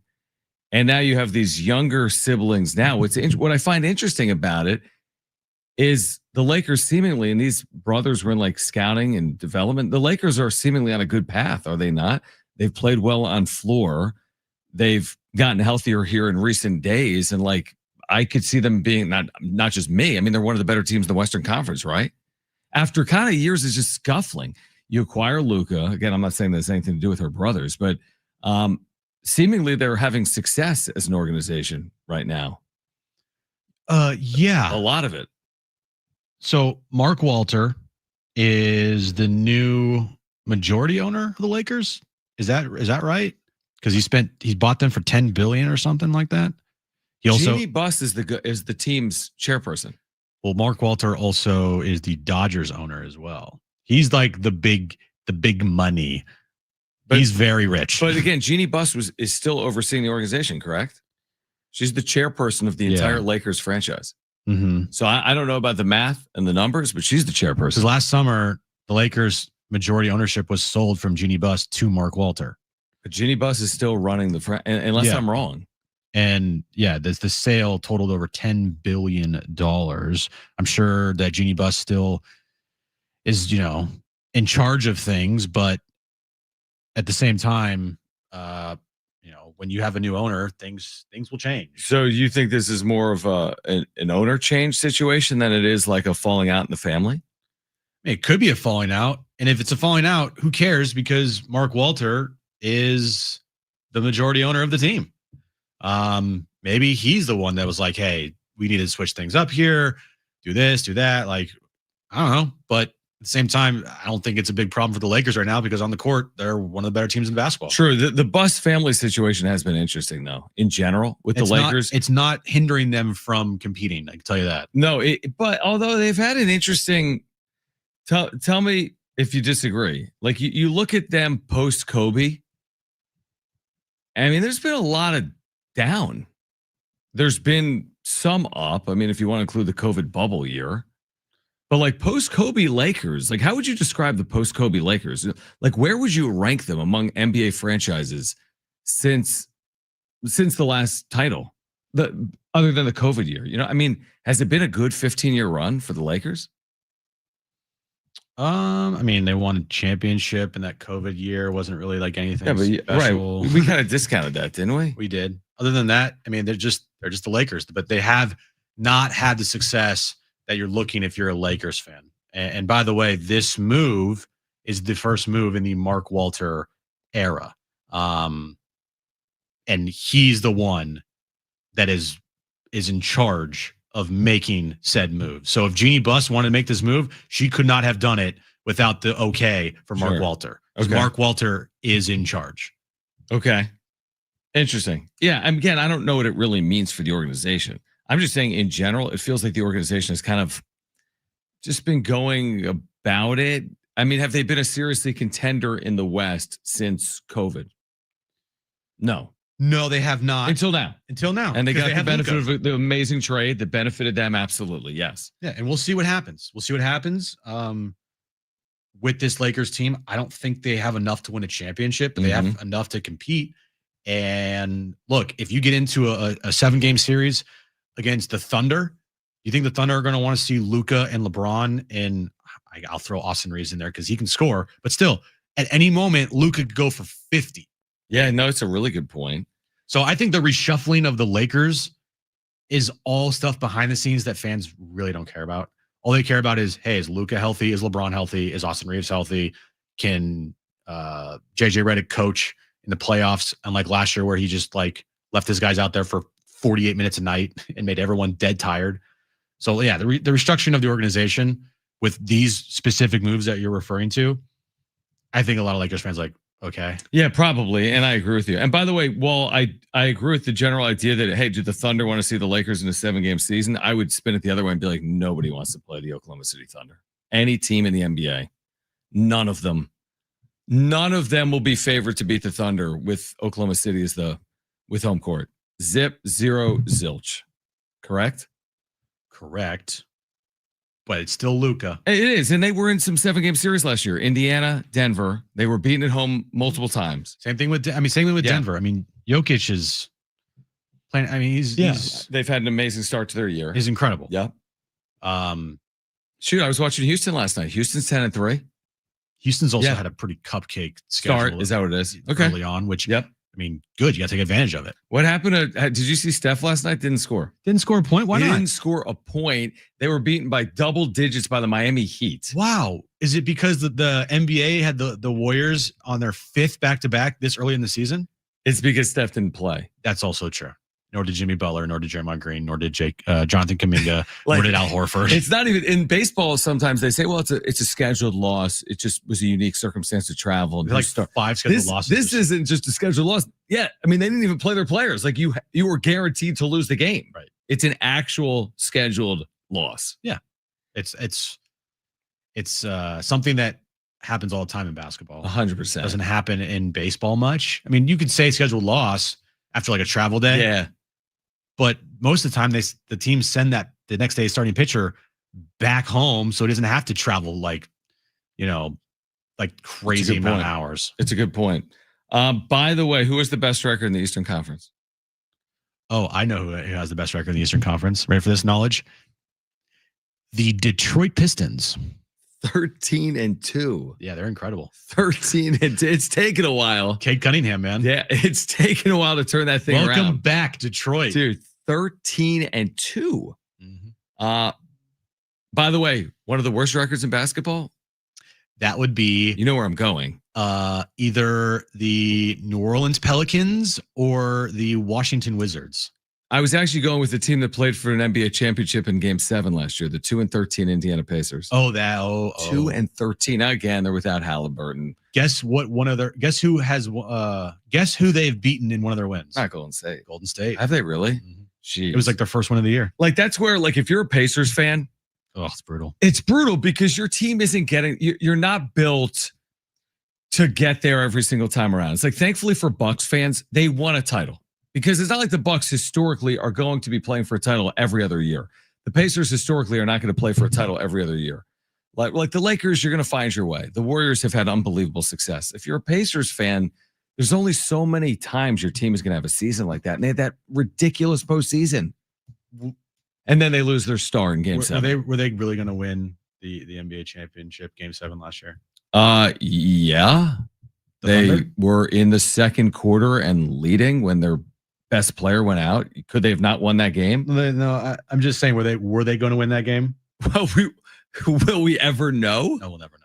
I mean, losing Tyrese Halliburton on a historic playoff run, I think, impacted their ability to win. Well, also, didn't they lose Miles Turner as well? In that game? No. Like I don't remember. In the offseason. Oh yeah, he went to the plays Bucks. for the Bucks. Yeah. Because they wouldn't pay him. Correct. Which is probably smart because he's older. And you knew you were already going to waste a year this year without I Halliburton. didn't know they're 2-11. 2-13. 2-13. So they're going to end up picking at the top of the draft next year. You get Halliburton back. Yeah, maybe that's the way they they'll see just it. keep him out for the entire year, as they should. Oh, 100% out for the entire year. But Oklahoma City's had a better start than Indiana. Oh, really? So I don't think we'll get a rematch. You the think? 15-1 Thunder have been Yeah. better than the 2-13 Right. Pacers. Although I do think they've actually played this year. They did in Indianapolis because we watched It was like a double overtime NBC game. Yeah, it was a really good game. Yeah. Yeah, we watched it earlier this year. All right, we do have a giveaway for you. We'll do that on the other side. Not right now. We'll tell you when to call for a family 4-pack of tickets to SeaWorld San Diego's Christmas celebration. We'll do that coming up. On the other side, the wrap will come up at 4 p.m. Then Chris Hodge from Taking Vegas will join us at 4:30. This is Jon and Jim, San Diego Sports 760 and live on the iHeartRadio app.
All right, John and Jim, San Diego Sports 760. Chris Hodge will join us live coming up at 4:30.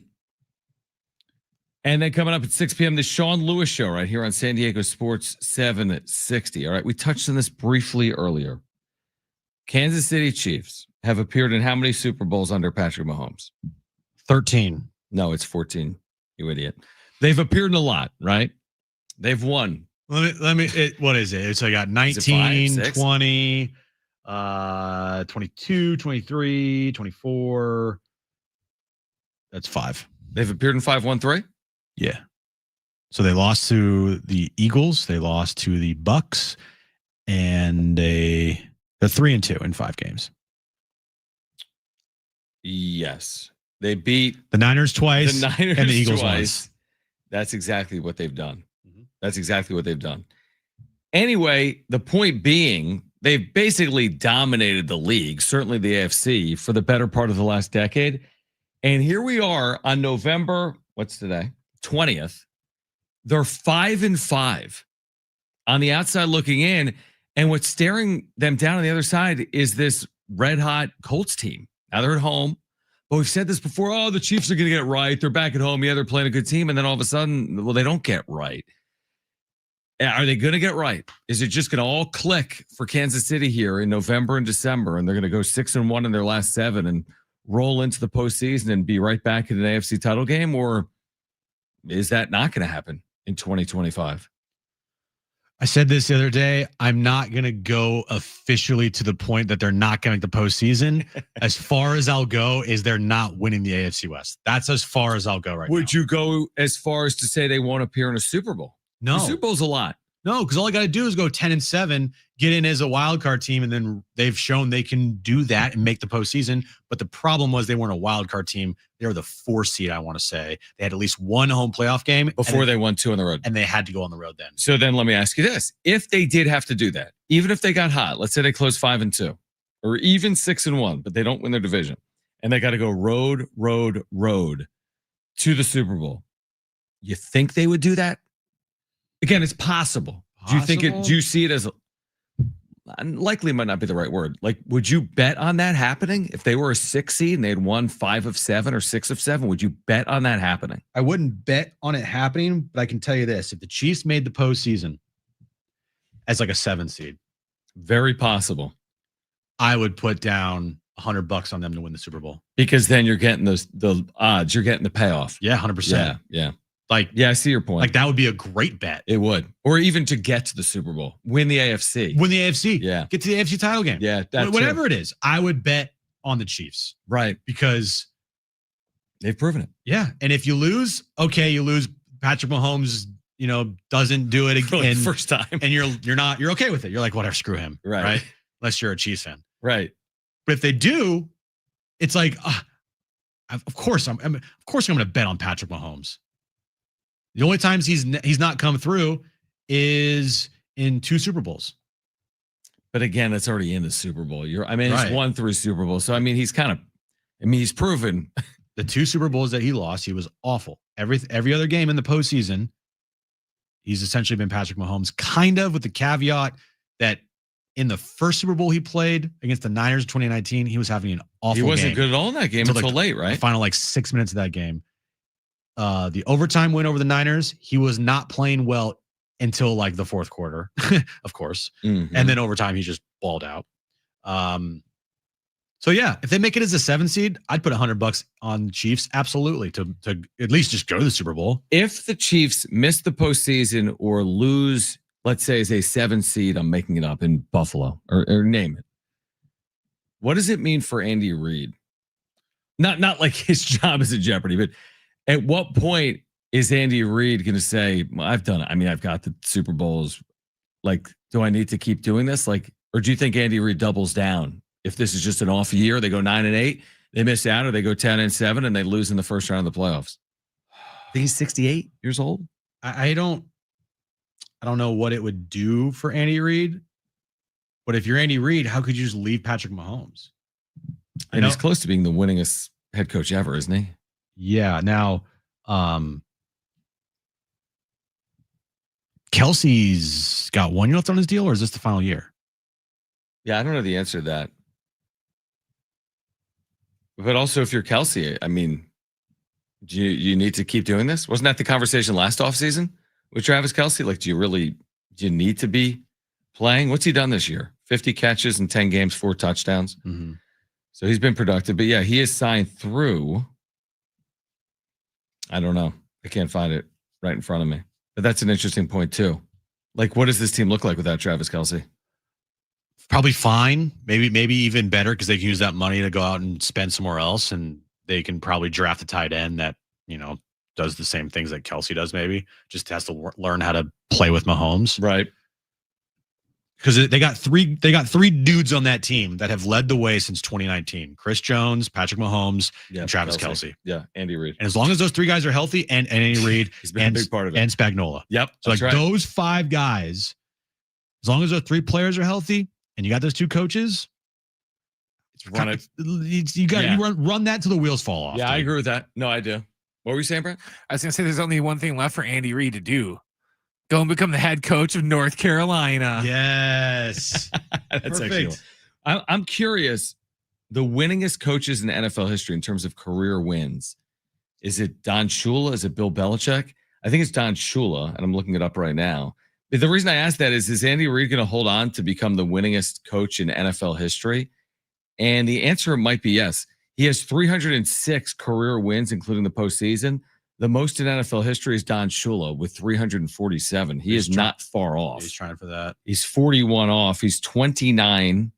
No, I'm not doing the math right. He's 27 wins behind Bill Belichick. So, again, to your point, why are you going anywhere? You're going to fall out of bed winning 10 games. Yeah. I think you just go until the wheels fall off. When you have Patrick Mahomes as your quarterback, you don't say goodbye to that unless you just want to say goodbye. Which doesn't seem to be who Andy Reid is. He's been coaching for forever. Yeah. And if you're the Hunt family, you're probably not looking for a head coach. You don't want to be looking for a head coach. Same thing, Spagnuolo, he's been there forever. Their defense is still really good. And like we said a couple days ago, we were talking about the Chiefs. Now they're 5-5. Take away their record. Yep. They've had better statistics. They are a better team statistically this year than they were last year. It is interesting. And last year they were 11-0 in 1-score games, and this year they're 0-5 so far. But they're a better team statistically than last year. So maybe there are more reasons then to bet on them in the second half? Scoring more points than last year. Their defense is better than last year. Mahomes has been better than last year. Kelsey's been better than last year. So you kind of bet on them, like figuring it out then in the second half of the year. If they do figure it out, how could you not bet on them?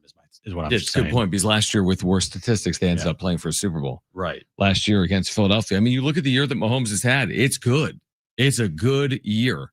Over 2,600 yards, 18 touchdowns, 6 picks. Patrick Mahomes, by the way, now 30 years old. And has his 3. He's already appeared in 5. You know what's crazy? Is he's 30. He's got, 10 years left? That's what I was going to say, 10, 12. 10 and 11, 12? Yeah, somewhere in there. That's insane. That's the scary part of it. And that's where people go down the path of, could he win? 6, 7? I mean, there's 6, 7. There's a long way to go to get to 6, 7, by the way. 6, 7 for Patrick Mahomes. I hate you. 6, 7.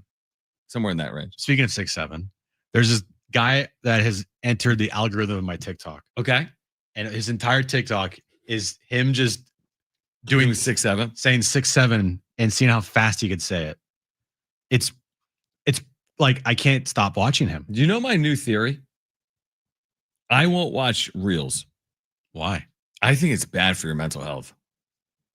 I think it's really bad for your mental health. 100%. Go on. Is that why there's been articles about it being awful for your mental health? And like, I haven't opened the TikTok app in like a year. The only reason I had it was because of Jon and Jim. But I'm like, is anything good coming out of these Reels? People actually like make money. No, that's good. Like, but Reels. Is anything good consuming them? By and large. Sometimes. I mean, but there's a lot out there. There's a lot out there that's just like really not good for you. Right. There's some, I agree. But I think I mean, some people use it as like their actual business. Correct. Here's the guy. Hold on. This is the guy. 5. He just does this like Is this cat surviving that does 6'7" stuff? Yeah. And he's probably getting like millions of views. Oh, this one has 14.9 million views. Yeah, I know. It's bizarre stuff. He goes, "This is the world's fastest 6'7", but I realize I should get a job." Maybe not. He's probably making a lot of money doing what he's doing. All right, we'll get to the wrap on the other side. Chris Hodge will join us coming up at 4:30 with some free picks for our listeners. Hour 3, Jon and Jim coming up next.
All right, this update is brought to you by Macy's Backstage. We'll start with the Aztecs. They take on San Jose State for senior night Saturday at Snapdragon Stadium. 7:30 kickoff time. 5:30 is when our pregame coverage starts right here on San Diego Sports 760. SDFC released their 2026 regular season schedule this morning. They'll open up their 2026 year at home against Montreal on February 21st. Other notable games on their schedule: they'll take on Philadelphia Union at home September 13th, followed by a trip to Miami to take on Messi Sunday, September 20th. And tonight at 6 p.m., the Sean Lewis Coaches Show with Rich, John, and Coach Lewis as the guys get you ready for Saturday night.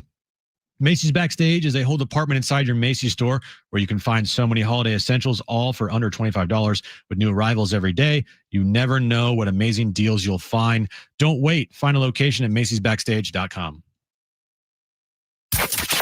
Getting you all set for that drive home. Let's just start the show. Here's Jon and Jim. All right, San Diego and Southern California, what's going on? Hour 3. Jon and Jim, San Diego Sports 760. You know what we never gave away? Tickets. Yeah, that's exactly right. To When what? do you want to do it, Brent?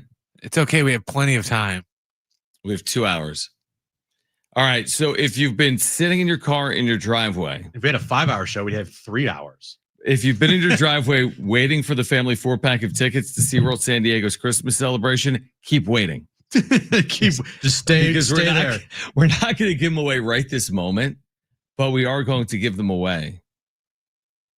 By the way, I would envision this Christmas celebration at SeaWorld, which starts before Thanksgiving, to be very Christmassy. Probably. That's the whole right? bit. It's the whole bit. You're selling that Christmas is soon. Christmas, trees. You don't think the Easter Bunny is going to be there? No, this isn't going to be Thanksgiving themed. It's a Christmas celebration. Now, isn't Disneyland, don't they set up their Christmas holiday like August 1st? No. I'm like, I think it happens after Thanksgiving because I think they have a Halloween theme at Disneyland. Sure. I don't know. I don't know if they have a Thanksgiving theme there. Maybe. Or It's they- very Or possible. they take the month of November to decorate ready. for Christmas. That's a good point. Disneyland's Christmas 2025 season runs from November 14th, so it just started last week through January 7th. You know, it's like pumpkin season with this pumpkin spice. They keep stretching it out. Yeah, I know. Starts earlier. It will start sometime in like September. Pumpkin spice No. or Christmas. Christmas. Pumpkin spice probably starts right now in September, I would guess. Just think, eventually it'll never end. It'll just be year round. And look, here's the thing. I'm not hating on Christmas. I adore Christmas. I He adores love Christmas. Mm-hmm. At Christmas time. You're pro Christmas, But as Brent said, at Christmas time. right?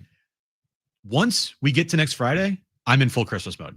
Sure. Full Christmas Black mode. Friday, Full Christmas start mode. shopping. Let's put up the tree. Let's put up the lights. Let's put up the snowman. Let's do it. All of it. I want the house to look like Christmas threw up everywhere. But not until after Thanksgiving. Are you a Black Friday shopper because you see like, hey, here are the deals. Let me take advantage of them. I can be. Also, the thing about Black Friday, Yeah. it's not even just one day anymore. It's like Right, Black Friday Saturday, Sunday, deals have Monday. started already, and it's like Monday. Cyber Monday also Yeah. on the other side of it. Yeah. Yeah, and they do not only Cyber Monday, but they do the online deals on Black Friday too. So 100%. the days of getting trampled trying to get an Elmo or something are pretty much over, Yeah, definitely. which is good. yeah, probably true. And the fact that like TVs are going down to like $300, like, bro, everybody has a flat screen TV now.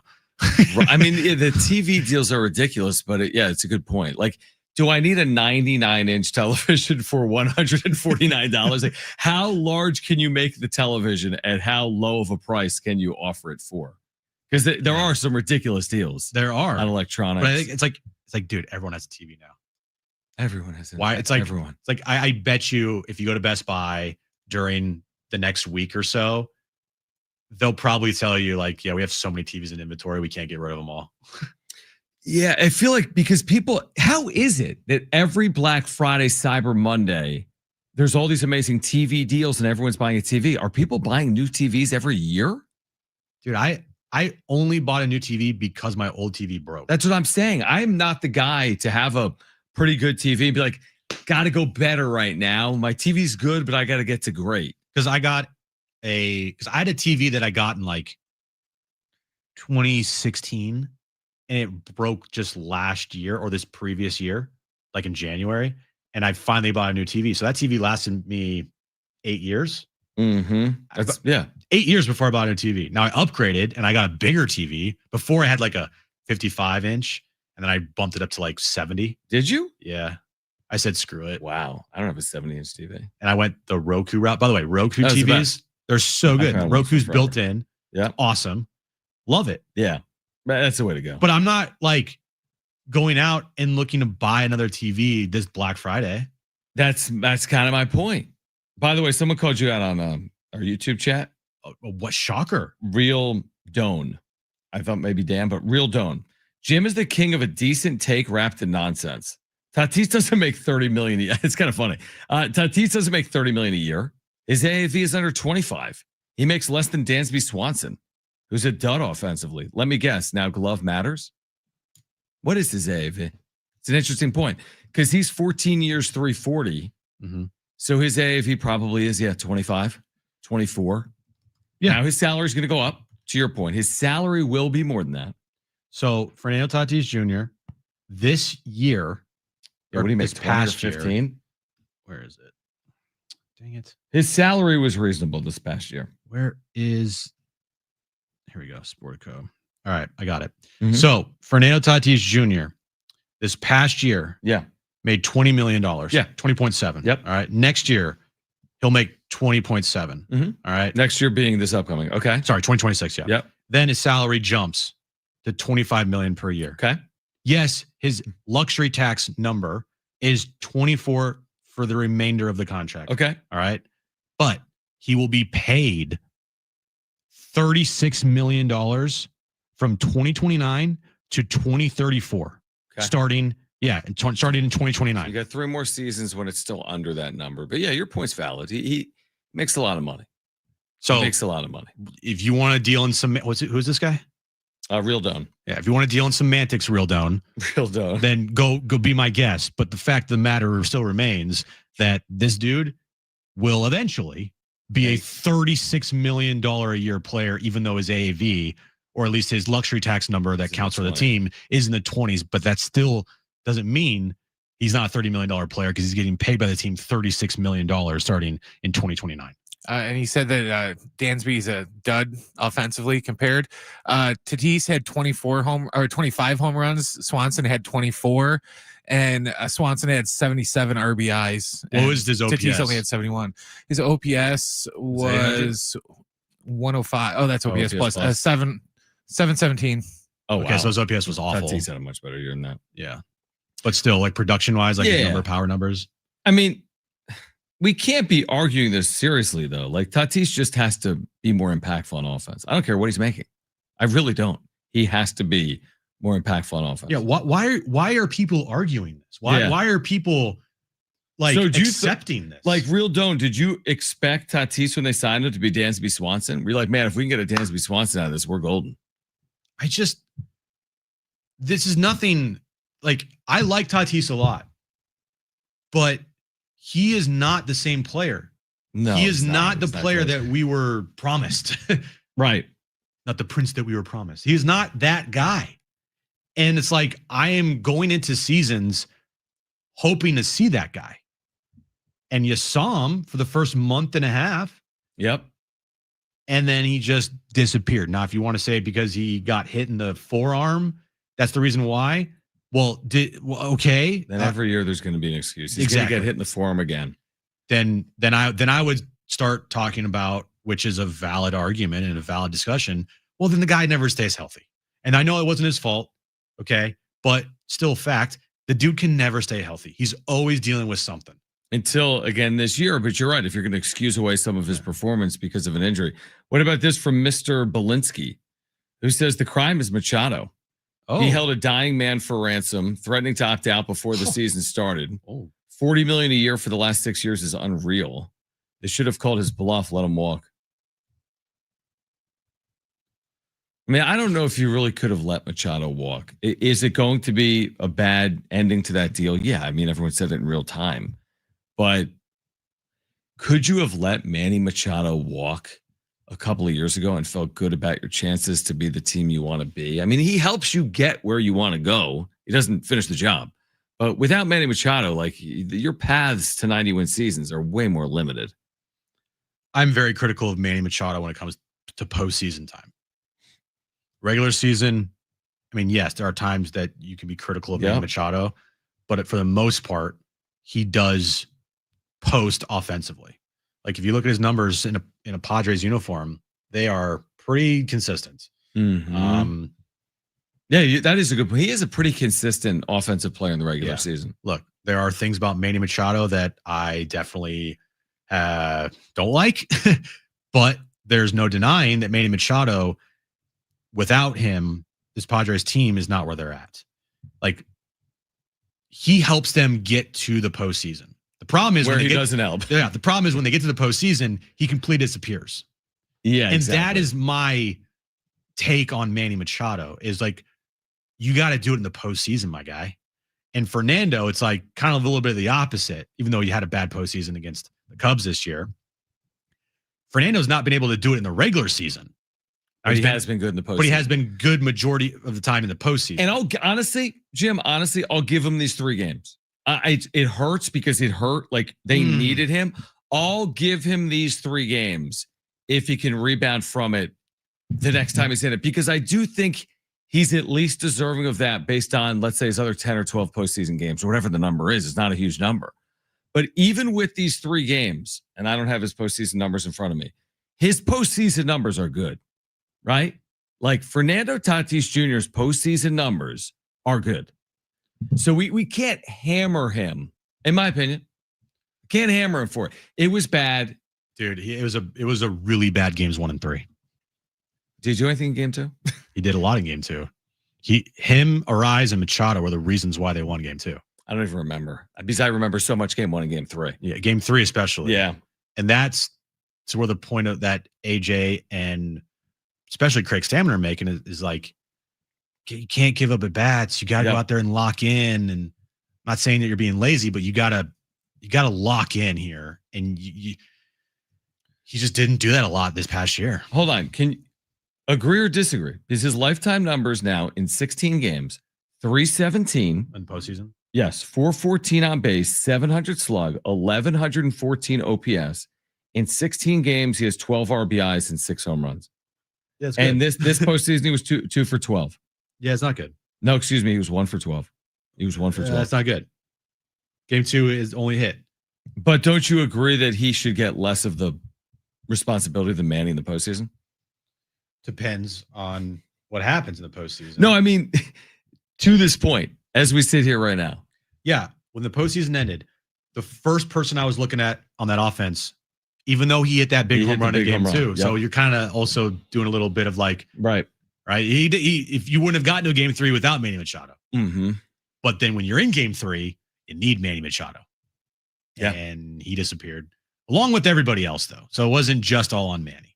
I agree, but I am looking at Manny first, and then I'm looking at Tatis, and then I'm looking at the rest of that lineup. So, yeah, I mean. All right, let's get to the wrap on the other side. Chris Hodge taking Vegas. He will join us at 4:30. Jon and Jim, San Diego Sports 760, live on the iHeartRadio app.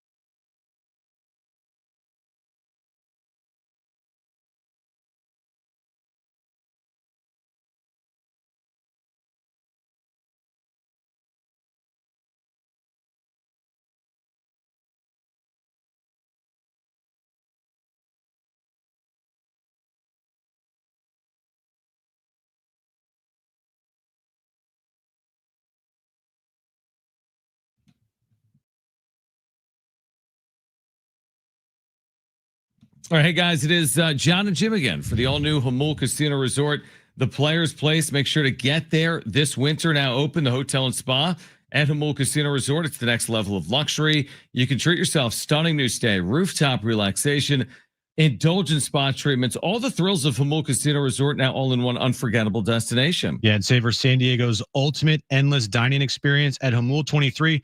From their world-famous lobster brunch served every morning to the luxurious VIP endless dining experience each evening.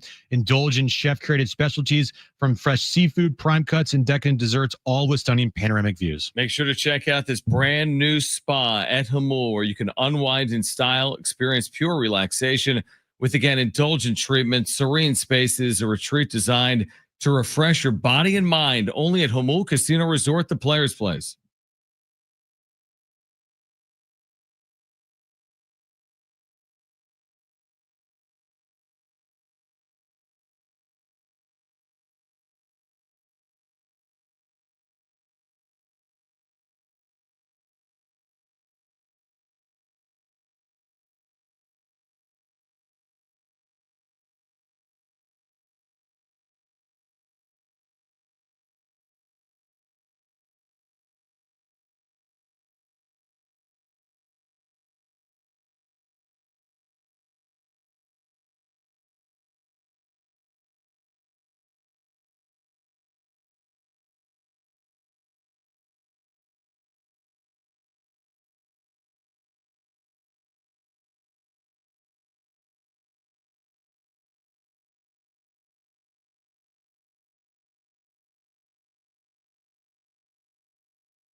All right, San Diego Sports 760 congratulates our $5,000 winners in iHeartRadio's Thank a Teacher, powered by Donors Choose.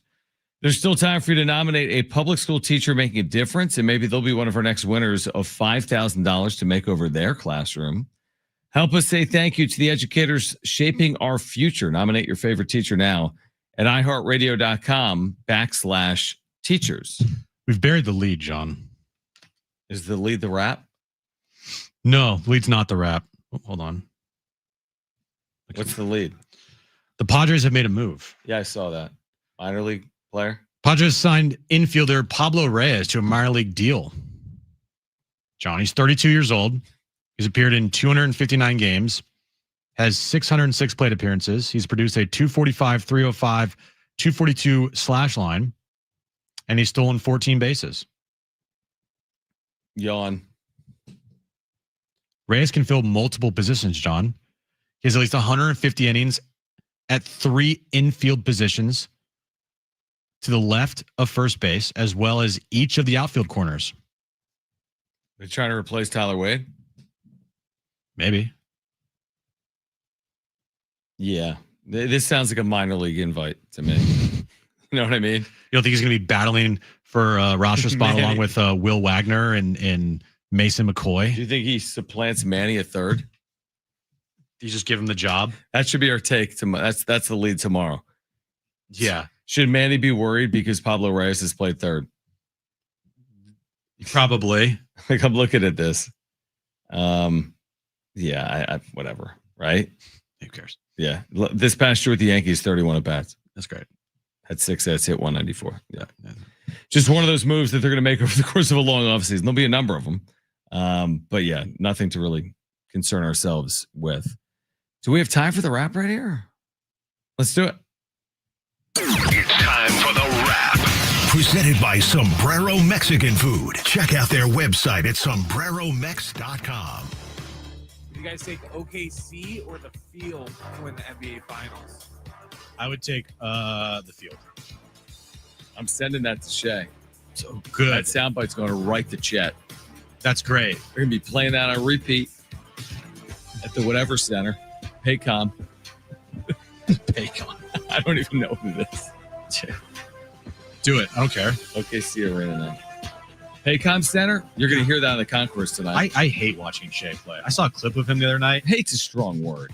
It's a word that I'll use in this situation. I saw a clip of him. I think they're playing the Kings. Yeah. And defender is moving with him. Shea drives down and like runs into the defender, Okay. throws it up, and he gets to go to the foul line. I'm like, this isn't basketball, dude. Like, you are just running into guys to draw fouls. The style of play that play that he has and the way he plays the game, you know, I'm talking about Steph ruining basketball. What Shea's doing is ruining basketball because all these kids think that they can go out there and play like Shea, and playing like Shea is the worst form of basketball known to man. Oh, really? Yeah. Because here are players this year attempting more free throws per game than Shea Gilgeous-Alexander. And all of them do the same thing. And Luka, okay. the most gifted offensive player since Steph Curry. Luka does the same thing. Giannis is just physically gifted. Austin Reeves is attempting more free throws per game. He is an ultimate foul grifter. Paolo. Bonchero? Pablo Reyes, the infielder. He's also like a power forward. So I'm just saying that it's not like I agree with what you're saying to some extent. Okay. But it's not like he averages 20 free throw attempts a game and the next guy's averaging 10. No, but what it is it's a systemic issue in the NBA with guys like Austin Reeves and Luka. Harden is up there. And Harden. Butler's 8th in free throws per Butler's game. the same thing. Jimmy Butler's 8th in he free gets throws per game. I will admit, even though he's on the Warriors, he gets a very generous whistle. Yeah, he's averaging 8 free throw attempts per game. Yeah. So Shea just doesn't do it for me. Well, he's done it for the Thunder. I mean, he might go down as one of the best players of all time if he wins a couple more rings and a couple more MVPs, right? I'm telling you, he'll be one of the most forgotten about players because of the way he plays. Wow. Just you hear that, Oklahoma? I don't care. On the iHeart app, you can get this in all 50 states. Unbelievable. Anyway, next question. Is Monday a must-win game for Aztecs basketball? Hard to say it's a must-win game when they're facing the number 7 team in the country in Michigan. Right. I was going to say the Troy game's a must-win game. Yeah, we didn't even say. I don't even know if we asked that day. Is that our fault? Probably. So you say no? Yeah, I say no. What do you say? I say no. You'd love to get it, but no. It's a long year, and you're going to have to get some along the way. You'd love to get it, but I would not consider it a must-win game against Michigan. Next question. Who's going to win tonight's Thursday night football showdown? Showdown indeed. The Bills. Bills. Do you know who the Bills play? Texans. Oh, you remembered. Good. Next question. Is Monday a must-win game for the San Diego FC? What? Yes, it's a must-win game for SDFC because if they lose, they're not playing anymore, John. So it's a winner going. It is a must-win. Western Conference semifinals. You can hear it on Jammin' 95.7, 7 p.m. It'll get underway 6:30. The pregame coverage. I'd call that must-win. Gotta win that one. Just score one more goal. Or go to PKs and No, you don't want to go to PKs, dude. No, I'm just kidding. You don't want to go. How nerve-wracking would that be? That'd be very nerve-wracking. That's so nerve-wracking. Season on the line PKs? I know. Now, at least in game 2 with Portland, it wasn't season on the line PKs because they were up a game. Yeah. Like, it's way more nerve-wracking season on the line. I don't want to deal with that. No one wants to deal with that. You want to win in regulation. Yeah. You want to win like 4-0. like you did in That would game be the 3. best. Yeah, win going away, score early, score often. If it's like a 2-1 game in like the 75th minute, whoa. Well, 2-1, you're up. Are you signing up for that right now? I'm signing up for that. Yeah, of course you are. Yeah. But that's when But like it's also hair you raising. get really tight. What if it's 1-1 in the 75th minute? That's where it's like everything is Yeah. But more nerve-wracking. if it's 1-1, you have an opportunity to take a lead and not, go to PKs. If it's 2-1, you don't want to get that tie. So then you go to PKs. You get my saying? Right. Yeah, I do. That's a really good breakdown. All right, Chris Nice. Hodge taking Vegas. You should. Hey, have you applied for World Cup commentator jobs next summer on Fox? All right, Chris Hodge on the other side, takingvegas.com. Free picks for our listeners. Will get us ready for Thursday Night Football. It's Jon and Jim.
All right, this update's brought to you by Macy's Backstage.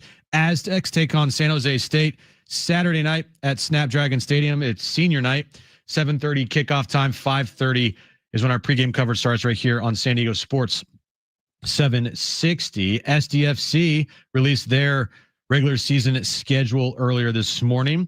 They'll open up their season on Saturday, February 21st at home against Montreal. And tonight at 6 p.m. is the Sean Lewis Coaches Show with John Rich and Coach Lewis getting you ready for Saturday night. Macy's Backstage is a whole department inside your Macy's store where you can find so many holiday essentials, all for under $25. With new arrivals every day, you never know what amazing deals you'll find. Don't wait. Find a location at macysbackstage.com. Great time of year, approaching Thanksgiving, football, full swing. Chris Hodge back with us. Jon and Jim, San Diego Sports 760. Of course, you hear him every weekend right here on 760. He's been with us for years. He's been terrific for our listeners this year. 18-11 with his free plays on the station this year and with the text picks as well. So let's get into it. Big weekend once again in the NFL. We'll get it underway tonight, Chris, with Bills and Texans. So first of all, thanks for hopping on again. Secondly, what do you want our listeners to know about getting tonight's game for free? Yeah, I mean, same thing as always, and same thing we did last week. You know, I send you guys the play that we used for free. Last week we hit the under in the Jets-Pats game. So now we got Bills-Texans. There's a bunch of stuff with injuries going on in this game. Tough Thursday night matchup in the AFC. So if you text the word win to the number 545454, the pick comes back to you automatically for free. You don't have to talk to anyone. This is the simplest structure there could possibly be. And we really like this game tonight. Next Thursday, obviously, we have Thanksgiving. So this is the last Thursday going into that, where we'll have multiple plays next week. So just text the word win to the number 545454, and this pick gets sent to you absolutely free. All right, love it. Let's get to the college game this weekend. USC and Oregon, a Big Ten matchup. What do you got in this one, Chris? That doesn't sound right, right? It doesn't. No, it sounds really weird. It doesn't sound right. And, you know, it's an elimination game for all intents and purposes, right? Like, you know, USC has 2 losses. If they lose this game, they're out. They're not going to put them in with 3 losses. Oregon has 1 loss. If they lose to USC, they lose the head-to-head, although you never know with the CFP because, you know, they got Notre Dame ranked above Miami, and Miami beat them head-to-head, so you don't know what those suits are doing. But that being said about this game, you know, USC's got to find a way to win a big game here at some point, especially on the road. They haven't played well on the road this season. Yes, they won at Nebraska in their last road game, but they weren't impressive in that game. They lose at Notre Dame, and they lost at Illinois, who, quite frankly, they should have beat. They haven't won at Oregon since 2011, which that seems like forever, especially if you're a Trojan fan. So the thing with this game is, and this is what it's going to come down to, is USC going to be able to run the football? That's what it's going to come down to. If they can run the football, they'll be able to stay in this game in terms of the point spread and have an opportunity to win it. I do think the point spread is a little too high, especially with both offenses struggling and especially with so much on the line in this game. I think Oregon is going to win the football game. I just don't think they're going to do it by 10 points. They're laying 9.5. I think it's a closely contested game. I'm thinking 27-24, somewhere in that area. And I'm going to take USC plus the points. I think it's going to be a great football game. Game day is there. That always seems to be interesting, especially recently with the game day games.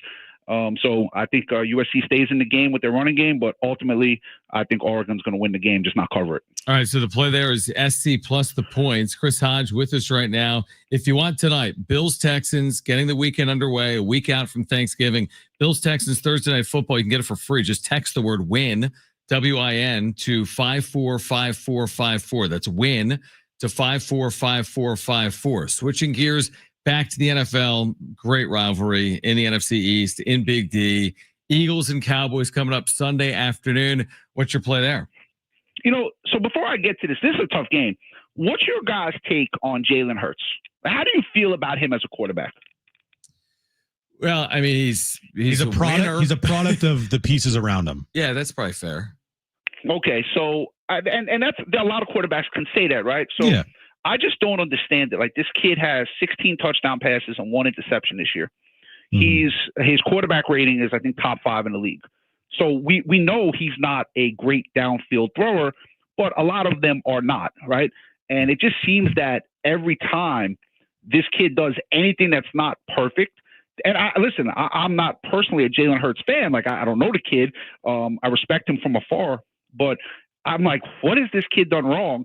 And it just seems like there's always noise around him. And I think that's a distraction. That's why I asked the question.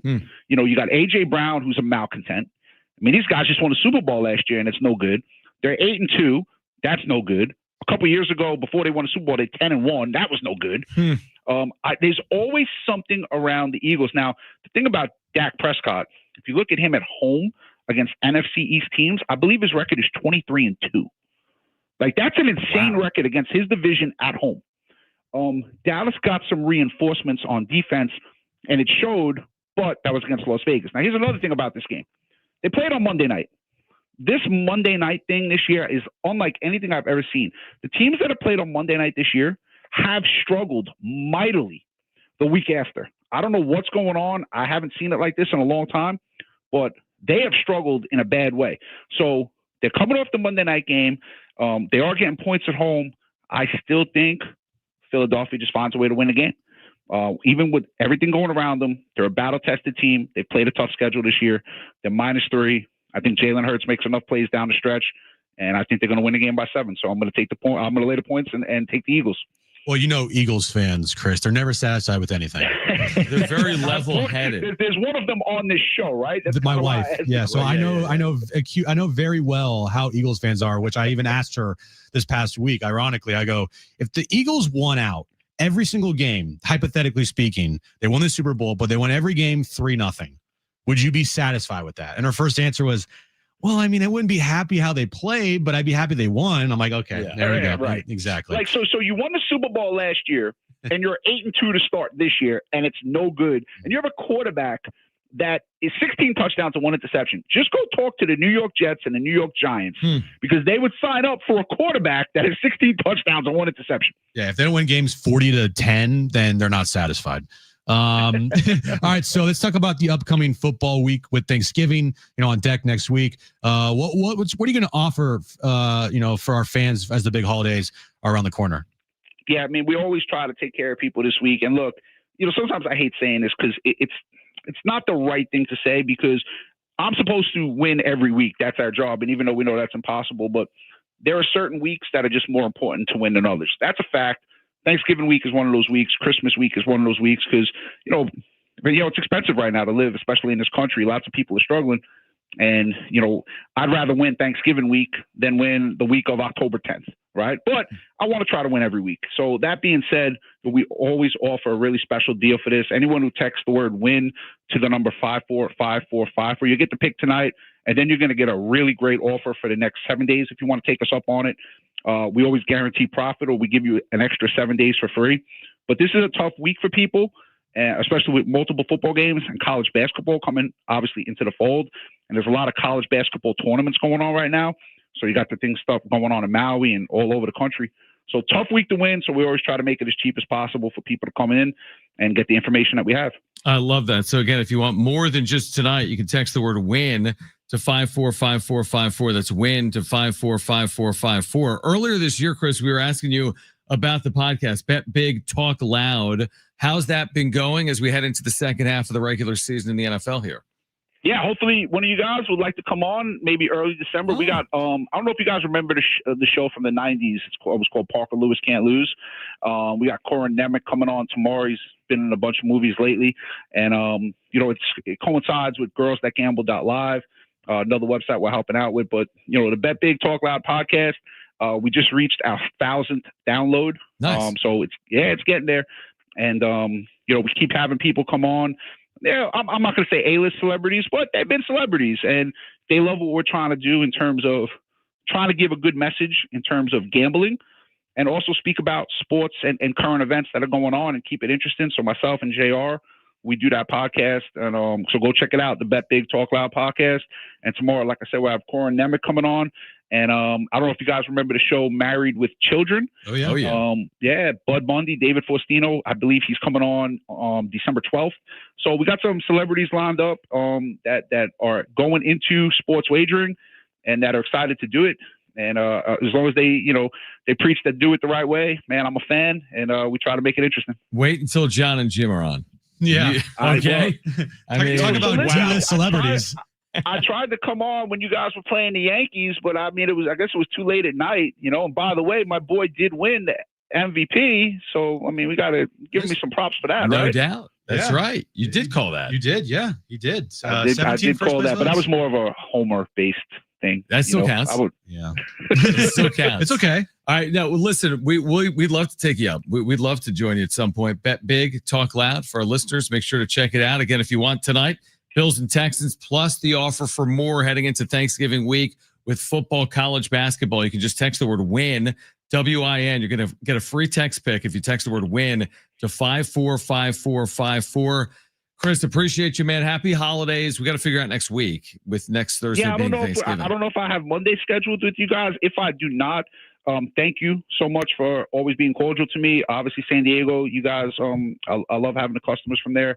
I hope they find the interview interesting. I try to do it to the best of my ability, and I want to wish everyone a happy and healthy Thanksgiving if I'm not on Monday. And if I'm not on Monday, I'll catch you guys after Thanksgiving, and everyone enjoy the holiday. Happy Thanksgiving. We appreciate you. Thanks, Our Chris. listeners appreciate you. Again, you've been terrific with your text plays, with the free plays on the radio throughout the course of the last handful of years. So thank you, Chris. Enjoy the holiday. We'll catch you up soon.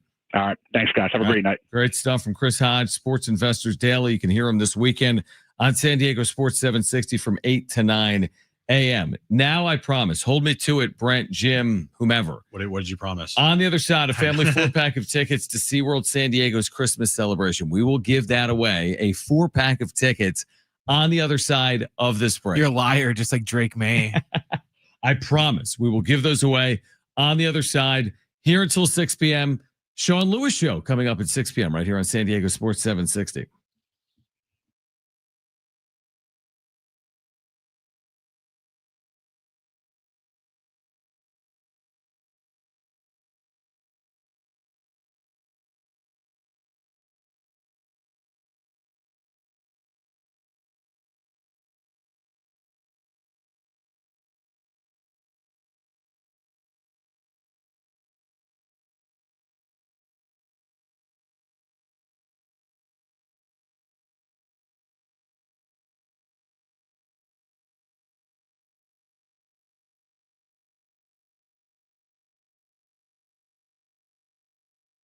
All right, hey guys, it is Schaefer again, and there's no better time than right now to get down to your local Toyota dealer.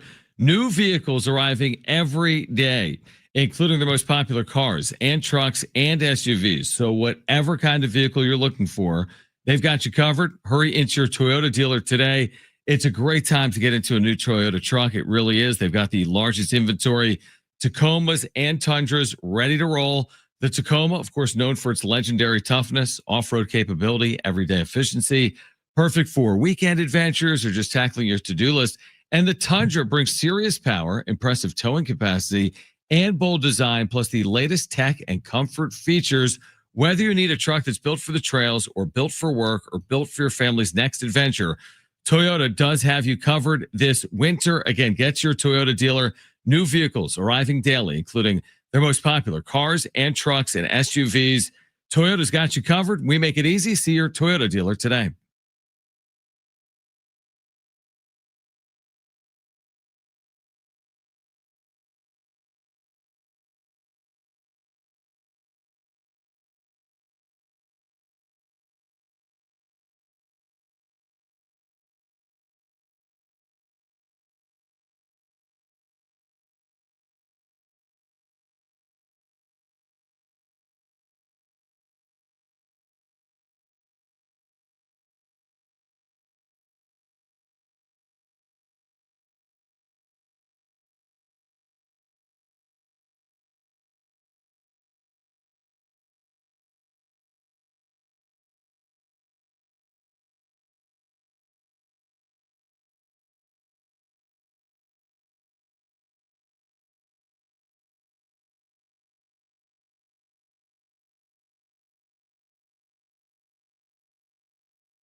All right, we promised to give away a family 4-pack of tickets to SeaWorld San Diego's Christmas celebration coming up in about 10 minutes or so. So be listening for that. We'll give that away in the next 10 minutes or so. If you missed what Craig Stammen had to say about Fernando Tatis Jr., and he said a lot. Well, not really. But if you missed what he had to say about Fernando Tatis Jr., you'll hear that coming up in about 15 minutes at 5 p.m. So Jon and Jim with you until 6. Sean Lewis show coming up at 6 p.m. I've already spoken with the head coach of the Aztecs. What did he say? Well, listen at 6 for the entirety of it.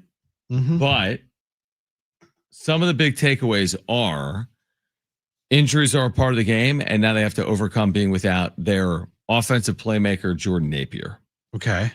So they'll be positioned to do that. They'll have a week of preparation. They knew that Jordan was going to be out. This isn't a surprise now. Even if he didn't have to have surgery, he wasn't playing this weekend. He was going to miss time, but now he's having surgery on his knee. He took a low hit. Sean Lewis had interesting comments in the UT today, saying that one of the unintended consequences of the targeting rule is that defenders are taught to go low when in fact the offensive player would prefer they go high. Because when a player goes low, the impact of the injury can be season ending. Knees, ankles, legs, broken bones, head, shoulders, knees, and toes. But when a player goes high, yeah, I mean, nobody's looking for a concussion, but oftentimes a concussion or something that's higher isn't going to result in a season ending injury. Kind of interesting when you look at it like that. Yeah, the head is the most important part. Again, the data suggests you can't take constant headshots. But would you also argue that your head area is way more protected than your ankles, legs, and knees and toes, like you said? Yeah. It's a weird conversation because I would say yes, even though the head can get injured very easily. The point is, where's a defender supposed to hit? If you can't hit shoulder up because it's risky, right in the chest, John. But of course, when you're told all week, you're a defender told all week, you have to tackle Jordan Napier in space. You have to get him down. So a play develops where the defender's basically doing what he's supposed to do. It's just football is the point. If I was Jaden Deniglaw, I'm sure he feels awful about what happened. In talking with Sean, I don't think I think it's more football than Jaden. Because the way Sean is going to say it at 6 p.m. is Jaden's throwing that ball out of bounds. The play was blown up, throw it out of bounds, get it towards the receiver. And the defender is taught, ball's going that way, get downhill. Because it easily could have been a pick six, I feel like, if the defender was just watching the football. Maybe. We'd have to watch it back. We'd have to watch it back to see how high that ball was thrown. But it's just like football is going to football. Like over the course of a year, you're going to have plays that are going to involve contact. I know, and it's unfortunate because I mean he had put together a really terrific. He was year. on pace to potentially have 1,000 yard season. That's a big season here. Yeah, really big season, and now it's like maybe double down in that run game, have some younger players emerge. Jaden's been banged up all year.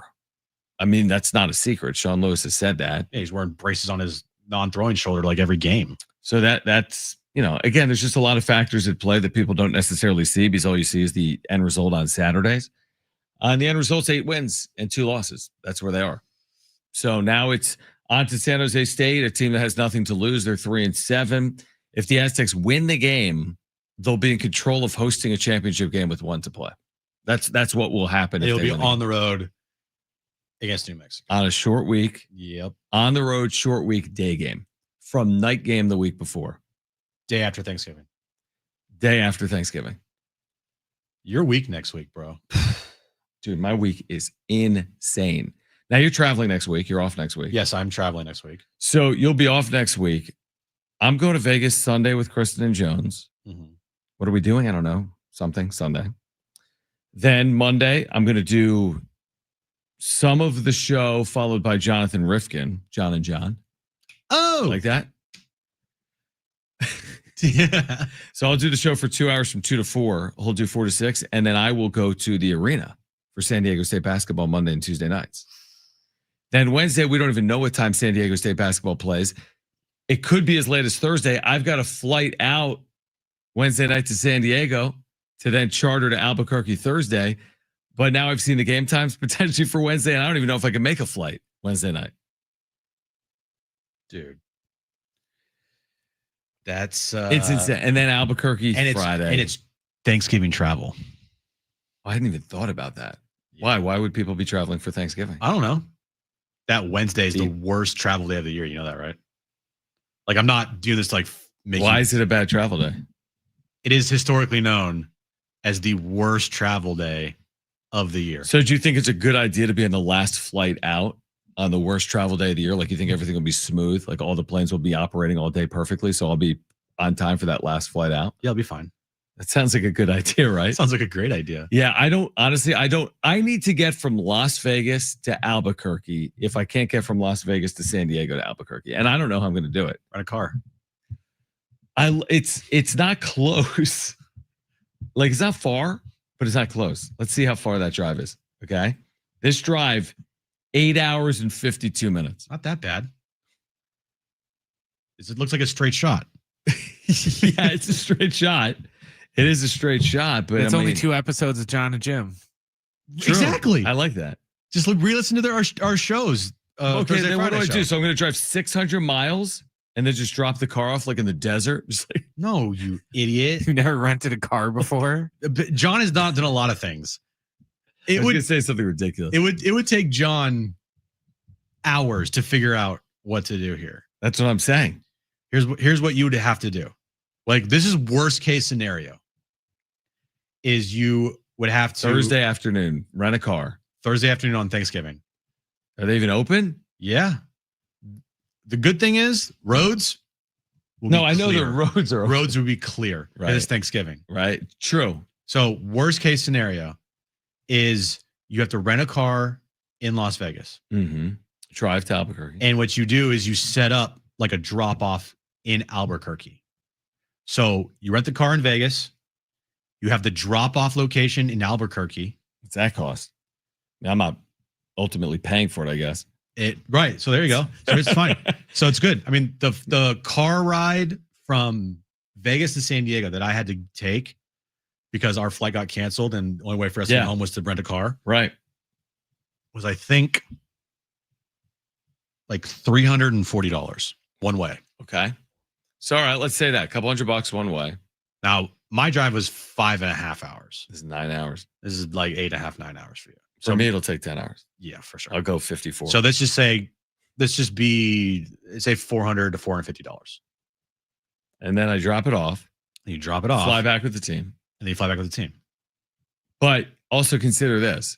If I'm calling an Aztec basketball game, let's say Thursday afternoon. So I'm not starting a drive, let's say, till Thursday early evening. Why do they have this on Thanksgiving? Well, it could be Wednesday, but it could be as late as They have Thursday. to win a game, right? Or win. We'll see. Yeah, potentially. I don't know. But you know what I'm saying? Like, am I really going to drive 9 hours on Thanksgiving night? No, I'm not. I would probably stop halfway, hotel, wake up first thing, finish the drive, get to Albuquerque. Because driving 9 hours, I'm not doing that. After calling a game? Yeah, I mean, at night. Oh, yeah, that's right. That's not a good idea. On Thanksgiving? Yes. Eating a vegan turkey leg in my lap. Like, that sounds terrible. Desperate times call for desperate measures. I know. And if you can't get a flight, then that's going to have to be what you have to do. There's no flights. I can't fly from Vegas to Albuquerque first thing Friday morning because what if the flight is delayed? At least with the car, you hold the keys in your hand. Yeah, exactly. Literally. 100%. Telling you, dude. Stay tuned. You're going to have to rent a car, bro. I may have to. Now, flights on Thanksgiving are probably going to be okay. But if There's you no fly flights, out though. on From Las Vegas to Albuquerque. So how do you get there? Not in the afternoon. How do you get there? Well, my initial plan is leave Vegas Wednesday night after the Aztecs basketball team to San Diego. But what if they play Thursday? Then I'm screwed. Oh, dude. Then I think I have to drive. I didn't even think about this. You might have to drive, bro. You can write this off, right? Or no? You Well, yeah, I mean, I'll be reimbursed for it. Yeah, you reimbursed it. So you But just 9 hours? John, it's either that or you miss the game. It's either that or you call the game. I ain't gonna be here. Call right now if you want a family 4-pack of tickets to SeaWorld San Diego's Christmas celebration. Caller 4. You have a 4-pack of tickets. Call 877. I really am.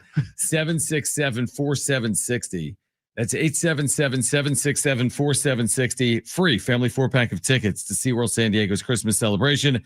Twinkling Lights meet Ocean Delights November 14th through January 4th. You can experience the magic of the season, meet incredible animals like belugas, penguins, and sea otters. Plus, check out a winter wonderland with a million dazzling lights and the all-new Clyde and Seymour's Christmas. Tickets at SeaWorldSanDiego.com. Craig Stammen sounds off on Fernando Tatis Jr. And that's next.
This update is brought to you by Macy's Backstage. San Diego State takes on San Jose State Saturday night, Snapdragon Stadium.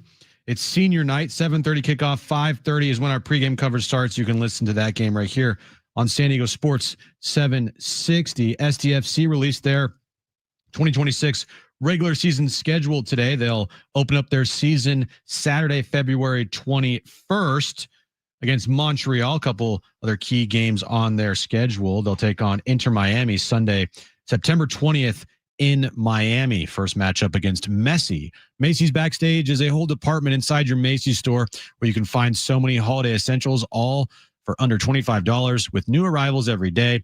You never know what amazing deals you'll find. Don't wait. Find a location at macysbackstage.com. Getting you all set for that drive home. Let's just start the show. Here's Jon and Jim. All right, San Diego and Southern California, what's going on? Final hour. This is flying. Final hour, Jon and Jim, on a Thursday afternoon. I feel like we just got here. And now we're within a final hour of the show. Sean Lewis show is coming up at 6 p.m. I've got an additional hour, Jim. I got to be here until 7. No, you don't. No, but some of the longer days for me are when we have Thursdays. the Brian Dutcher show live. Oh, those are Because I got the 2 to 6 and the yada yada. Carry the 1.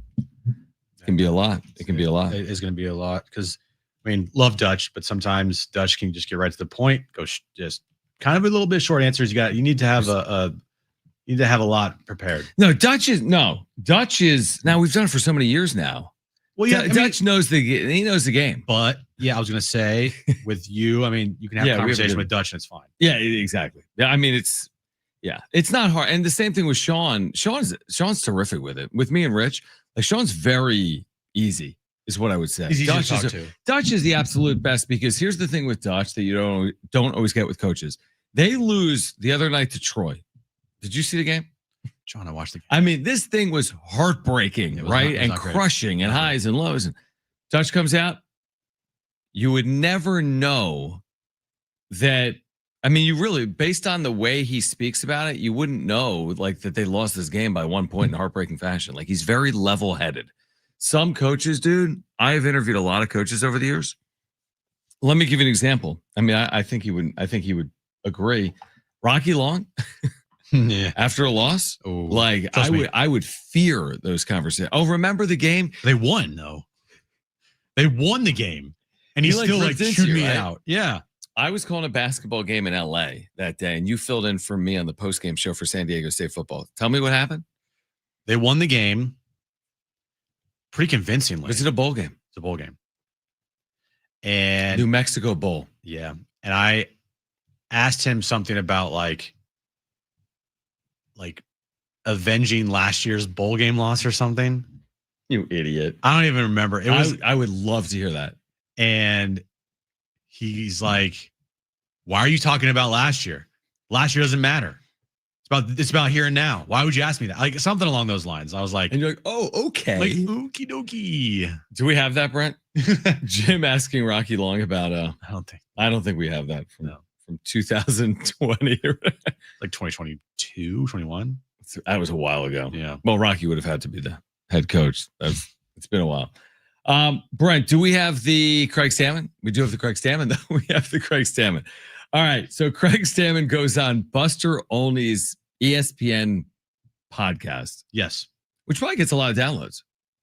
Probably a ton of listens. Got some good guests. Yeah. Craig Stammen, former longtime reliever and now the manager for the Padres. Well, the conversation eventually gets to Fernando Tatis Jr. And we both think Craig Stammen said kind of the silent part out loud. Take a listen to this. Then Tatis is a generational player, someone that like when I was pitching, he'd make plays behind me. I'm just like in awe of the things he could do, and so having that respect for him and having seen him at his best, I think allows me to hopefully push him to be at his best and not take some of the days where he's just like maybe I'm going to take a day off today, but push him to be the best that he can be, be that MVP caliber player that we all think he could be.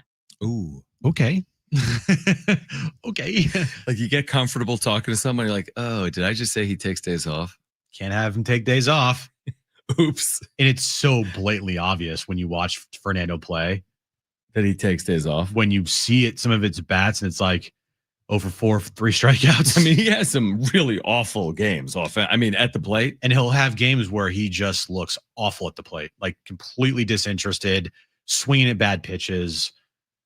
I mean, to his credit this year, he parlayed some of those games like 0 for 4s with 3 strikeouts into like 0 for 3 with 3 strikeouts and a walk. But honestly, to your point, he'll get on base. But I mean, are we seriously, for all the people out there that hated Juan Soto, are we really going to applaud Fernando Tatis Jr. for walking when all Juan Soto did was walk, according to fans here in San Diego that hated Juan Soto, who will be a first ballot Hall of Famer? Fernando Tatis Jr. won't even sniff the Hall of Fame. Are we really going to do that? Well, Tatis would sniff the Hall of Fame for a direct. Well, the 2 reasons. His numbers are going to be nowhere close. But you get my point. Yeah. For the people in this town that thought Juan Soto is the worst player ever because, quote unquote, all he did was walk, that guy's going to be a first ballot Hall of Famer. And Fernando will never make the Hall of Fame. But yet we're applauding when Fernando walks. But yet you hated it as a fan when Juan Soto walked. You know the key difference?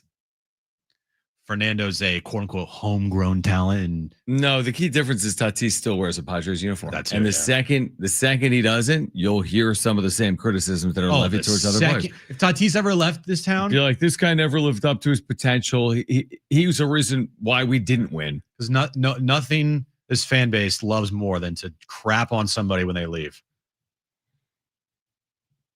Yeah. I mean, I'm trying to think of. I mean, Soto's the perfect example of that. 100%. Soto's a really good example of that. I mean, Melvin's a good example of that. Shoot, Schilt. And if anyone accuses me, yeah, I mean, you've kind of piled Mike on Schilt. I've piled on Mike Schilt since damn near game 1. True, even when he was here. Yeah. I don't think the Padres are worse off for not having Mike Schilt, but I do think there's a big unknown with Craig Stammen. Like, even in listening to that, I'm like, what are they getting into here? Like you mentioned earlier, and we both laughed. Like, hey, if Craig Stammen unlocks Fernando Tatis Jr., I could almost fall off my chair. I mean, maybe Craig Stammen will be a brilliant manager, and maybe AJ Preller's done something so unconventional that it becomes conventional, hiring a former reliever to be a manager. But maybe not. Maybe Craig Stammen's an average manager.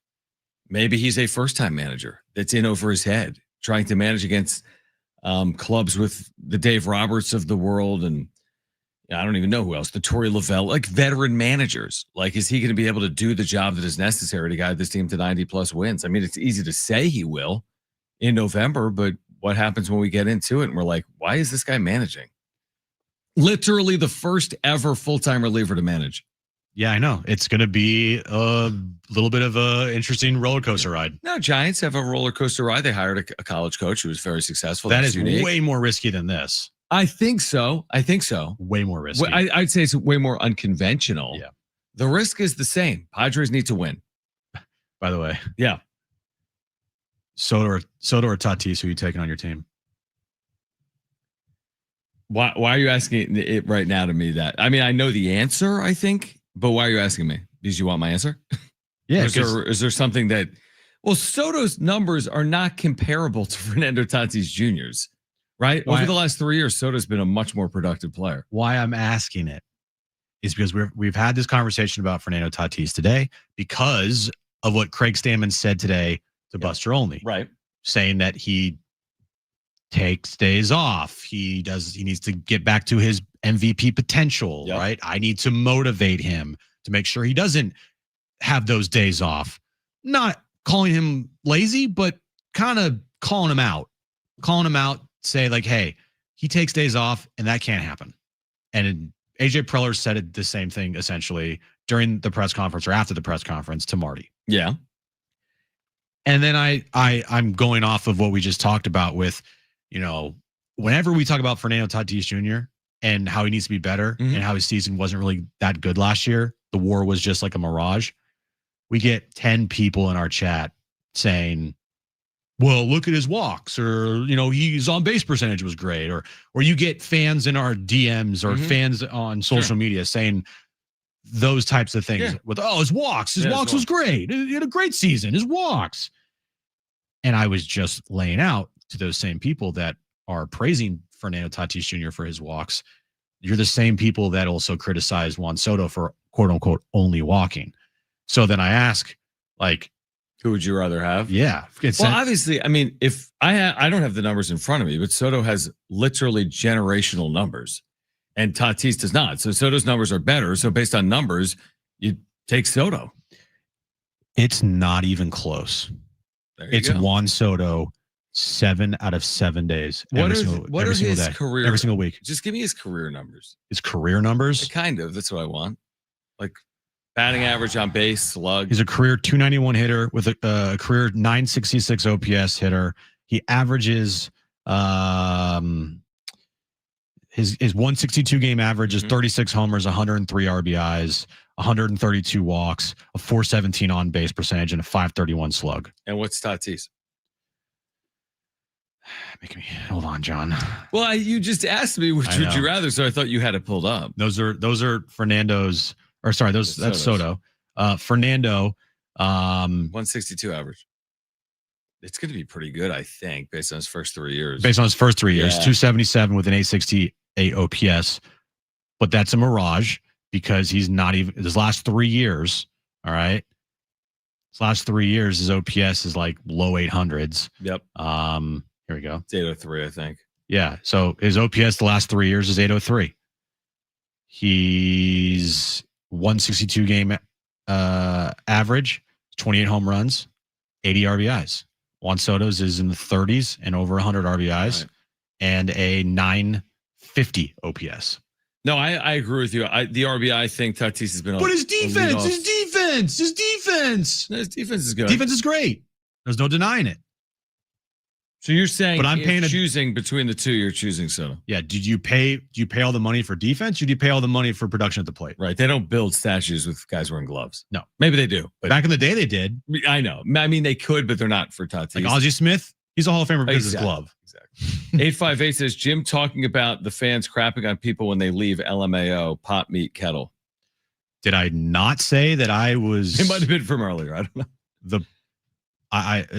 So who have I crapped on that I've praised once they if I say I praised Mike Schilt for everything, and then the second that he quits, then I start saying what I've said about Mike Schilt. Right. Okay, I get it. No, you're true to it, dude. I have weared out Manny. I have criticized Tatis. I have criticized I've criticized Preller. I've criticized Schilt. I mean, we criticized Soto when it was fair to criticize Soto. If anything, I'm the opposite. I was saying that for people that were crapping on Melvin, I was like, dude, Melvin took this team to an NLCS. Right. 3 wins away from a World Series. Right. Everyone's crapping on Juan Soto, including media members in this town that know nothing about sports. And they're crapping on Juan Soto. I'm like, dude, Juan Soto's a generational Hall of Fame player. Yeah, no, I'm with you. I'm with you. I think the points are valid. If you're going to say kettle meat, or what is pot meat kettle? Pot meat kettle, then you really don't listen because I just tell it straight up. So sorry. I've criticized and I've talked about these players and managers and GMs in real time while they're still here. That's a good point.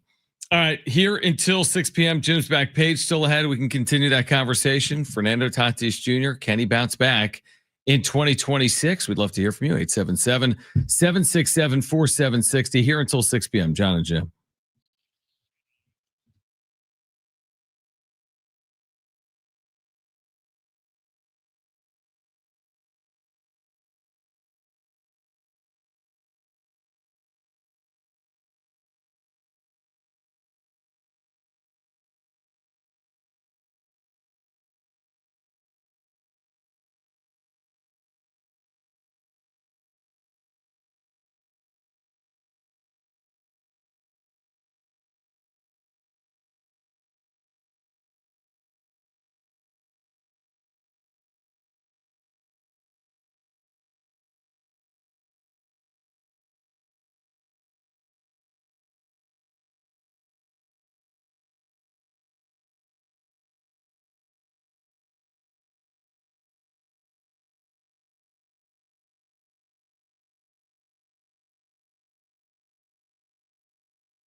All right, you can catch the Sean Lewis Show tonight, 6 p.m. San Diego Sports 760. Me and Rich will sit down with the Aztecs head coach and get you ready for San Jose State. Sean Lewis Show tonight at 6, and you're home for the Aztecs. San Diego Sports 760. No guarantee of any additional home games at Snapdragon Stadium. We're hopeful for a Mountain West Championship game, but this could be the final game of the year for San Diego State at home. If you haven't been, senior night, get there. Hopefully the weather is good. I mean, the weather last week was a disaster. Like, hey, can we get some nice weather back in San Diego? Yeah, this is BS, me, guys. Just give me nice, clear weather. Come Saturday night. Get out to Snapdragon Stadium. The tickets are 20-something bucks. Support San Diego State football. I mean, I think they've earned it this year at 8-2. I really do. I hope they're sent out well, their senior class, on senior night, which is Saturday night at 7:30. What do you got, Brent? Looks like just rain in the morning. I had rain in the morning. And then from, again, Saturday night to Friday afternoon in Albuquerque is the turnaround for San Diego State. So it will be a short week for the Aztecs coming up. Are you a Yes. I know the answer to this. Are you a feast week guy? Do you know what feast week is to me? Neither of you know what I'm talking about? Like college basketball on television during Thanksgiving? Oh, no. All the tournaments, like 9 a.m. games, Maui, Isn't the Maui Hall of like Fame about classic. to die? Yeah, but I mean, I'm a junkie. I know you are. I mean, it's not what it was, but I mean, do you like watching the, events in the Bahamas and Vegas and Maui and everywhere? I love that. So I'm sitting here right now, for example, watching Nebraska, New Mexico, obviously from Kansas City, in front of 0 people. I mean, there's no one there. You're a certified psycho. But am I is the question. I respect it. Yeah, like what's the equivalent for you?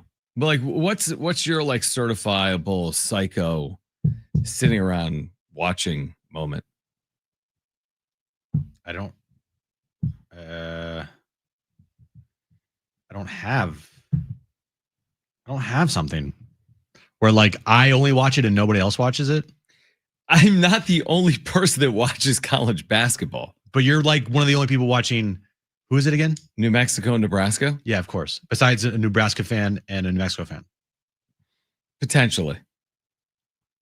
During the show. Yeah. I mean, I just have it on. Just have it on. So you don't have something like that? You don't have a guilty pleasure? I have guilty pleasures, but like my guilty pleasures involve things that like a lot of people watch. You're like, my guilty pleasures, I watch the NFL. Well, yeah, I mean, so does everyone. Here's a weird guilty pleasure. Okay. But a lot of people watch it because this YouTube channel has like millions and millions of views. Okay. You're gonna think I'm the weirdest person on the planet. Okay. I already do. Have you ever heard of the Outdoor Boys? You've brought this up like 1,000 times, maybe. Is it just people outside like cooking food? No. But this isn't sports, but let me hear it. His name is Luke from the Outdoor Boys. And it's just him. And he has a family that he sometimes takes out, and they're on the episodes as well.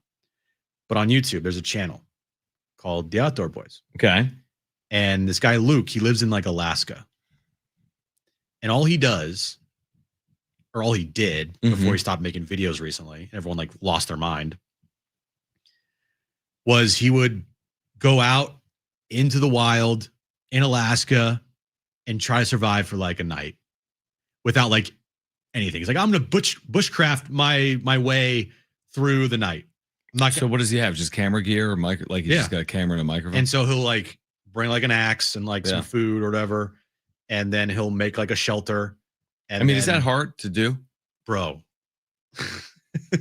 Could I survive a night in Alaska? Let me answer that for you. You couldn't survive a night in Alaska, even like in a hotel room. I don't think you'd survive the afternoon in Alaska. Well, what makes it hard? Why can't I make it through the night? I just wear like a sweater. Because his videos are like, it's negative 32 degrees Celsius. Oh, that I couldn't survive. So, okay, so people are interested because they're kind of living vicariously through this like ridiculous adventure. Well, what makes it interesting is like he'll create these shelters out of nothing. Okay. And then he'll bring random food. He's like, oh, I shot an elk last week, so I got elk ribs and I made some bread and now I'm going to make the whole feast. What happened? Why is he out on videos? Because he said he didn't like the fame. He didn't like that his videos got so popular. People knew who he was. People knew who he was. He didn't like that. I mean, some of his So he did it for the true like love. The love of the game. He did it for the love of the game. I would have done it for the views. He could just randomly walk around in the Alaskan wilderness by himself and Like just the without deer people is like, running into I him. know you. So You're the guy that tries to die all the time. So I watch these YouTube videos in like my spare time, and it's a weird thing. Like, but it's not like you watching sports. I'd rather watch Nebraska, New Mexico. Let me just tell you really quick about this guy's YouTube channel. Sure. All right. He has 492 videos. Okay. He has 17.7 million subscribers. Wow. His most popular video, John, was 5 years ago.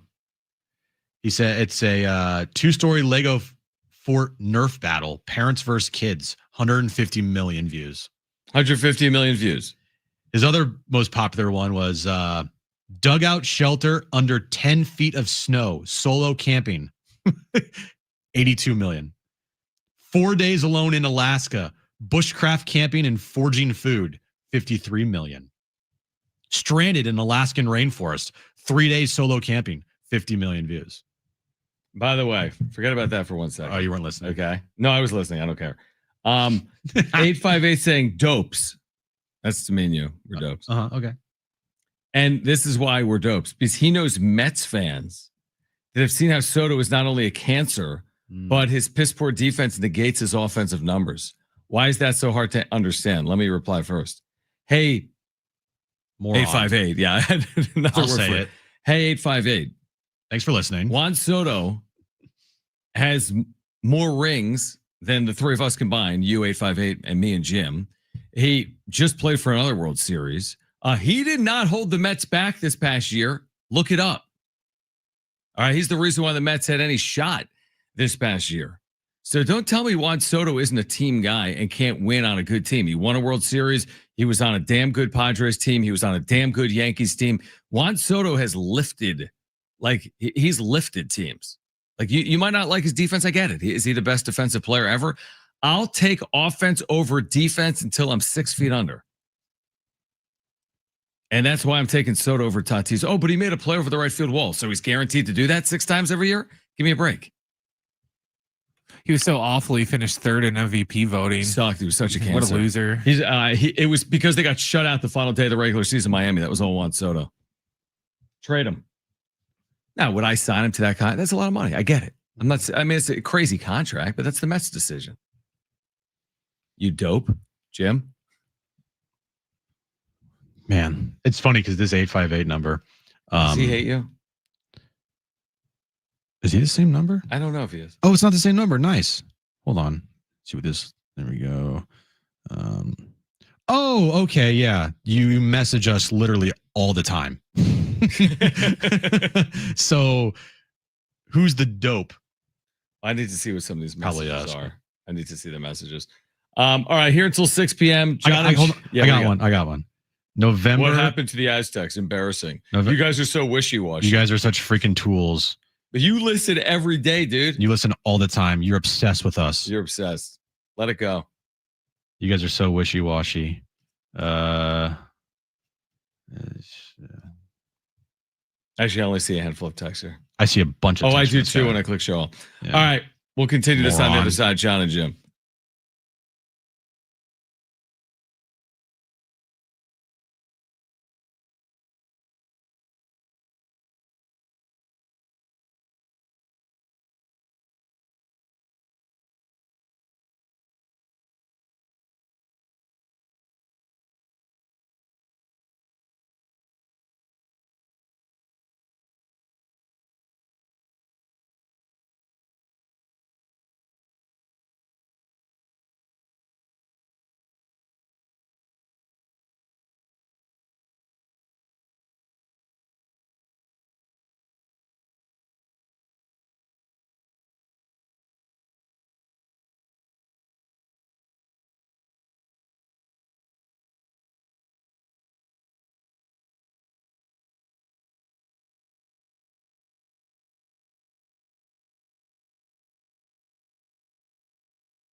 All right, this update's brought to you by Macy's Backstage. San Diego State takes on San Jose State Saturday night for senior night at Snapdragon Stadium. 7:30 kickoff, 5:30 pregame.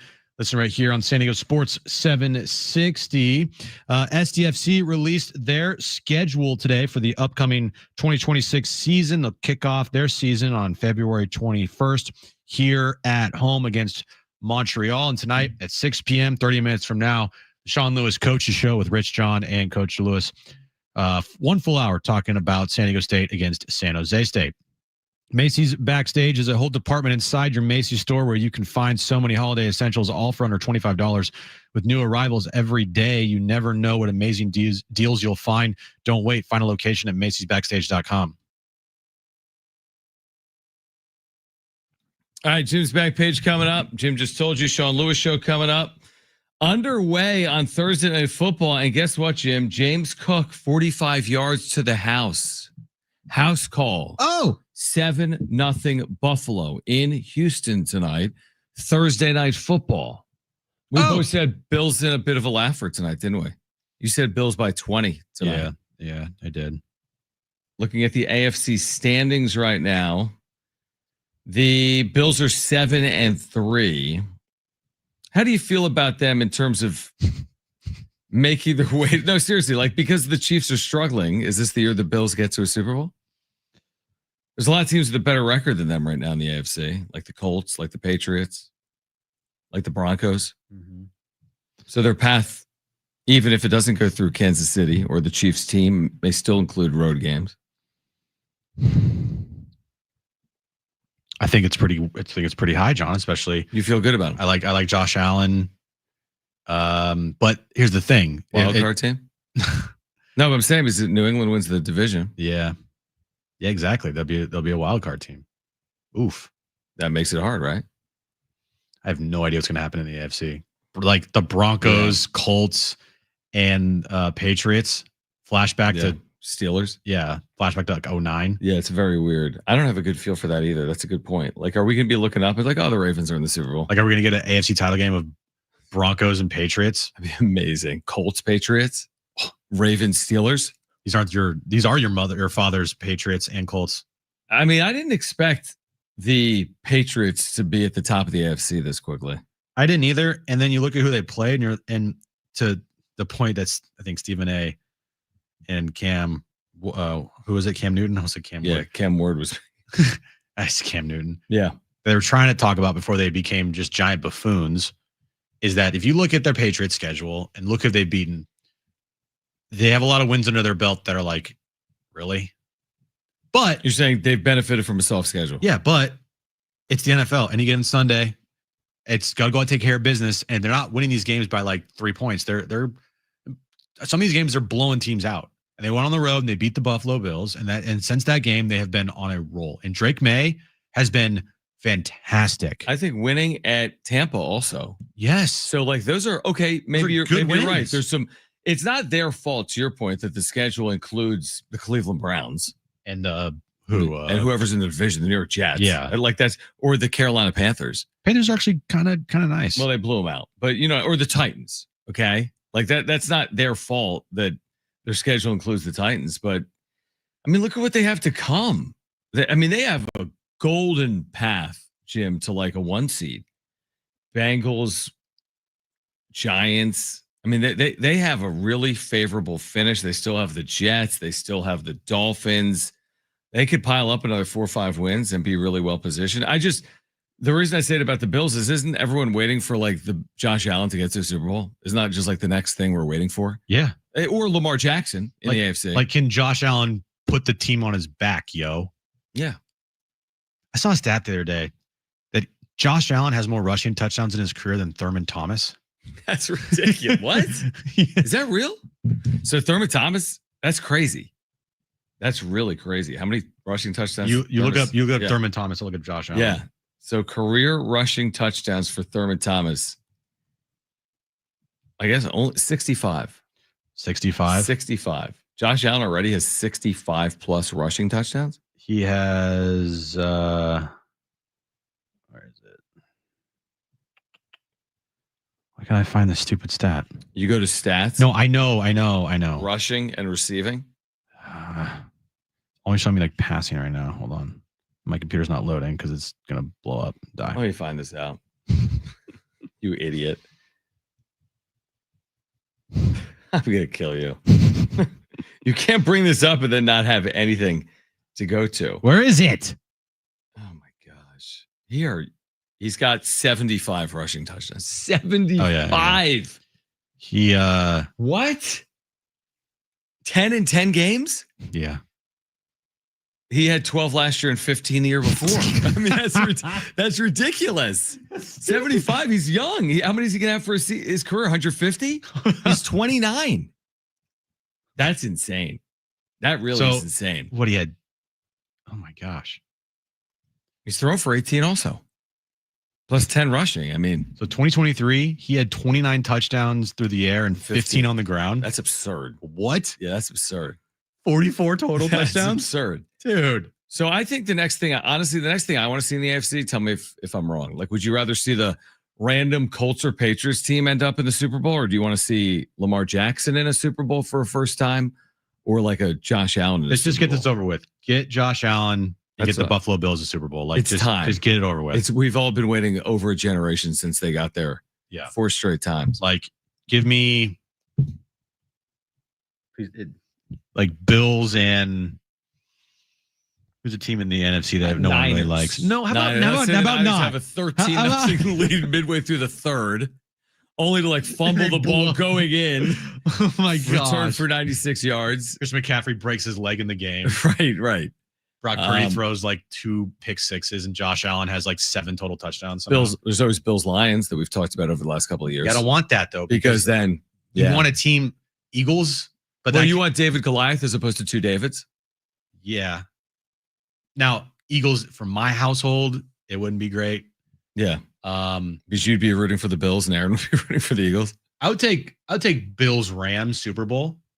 I can root against the Rams hard. That'd be a good Super Bowl though. It'd be good. That'd be good. Stafford and Allen, like, ooh, that'd be good. I think a lot of people would tell you, like, if the postseason was right now, the Rams would probably. Who was it just told us that? Will Brinson likes the Rams over the Eagles. He loves the Rams. He's like the biggest Rams fan ever. I know, and he's been singing the praises of Matt Stafford since like week 2 this year. Mm-hmm. I'm like, really? Remember they had the home loss to San Francisco?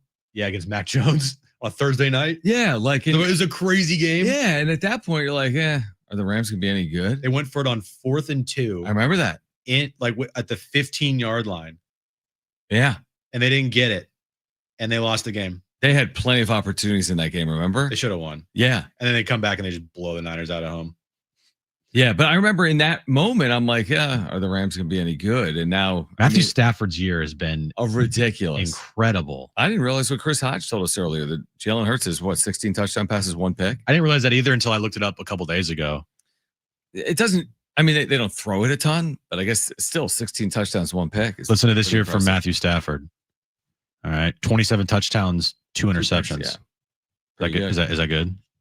Is he going to win the MVP? Yeah, probably. If the Rams get like the 1 seed, which would be crazy because you look, his best finish in MVP voting was in 2023 when he finished 8th. Is that right? He's only a 2-time Pro Bowler. The Pro Bowls don't really mean much anymore. That still is kind of insane. But that is crazy. He's only made the Pro Bowl 2 times. Now they don't have the tiebreaker in the NFC because they lost in Philadelphia. How many All Pros is he? I don't think he has any All Pros. It's weird. Wow. Yeah, it's really weird. That's going to be crazy if Stafford. How old is he? 37. If he wins an MVP, he'll be a Super Bowl champ, and he'll have an MVP.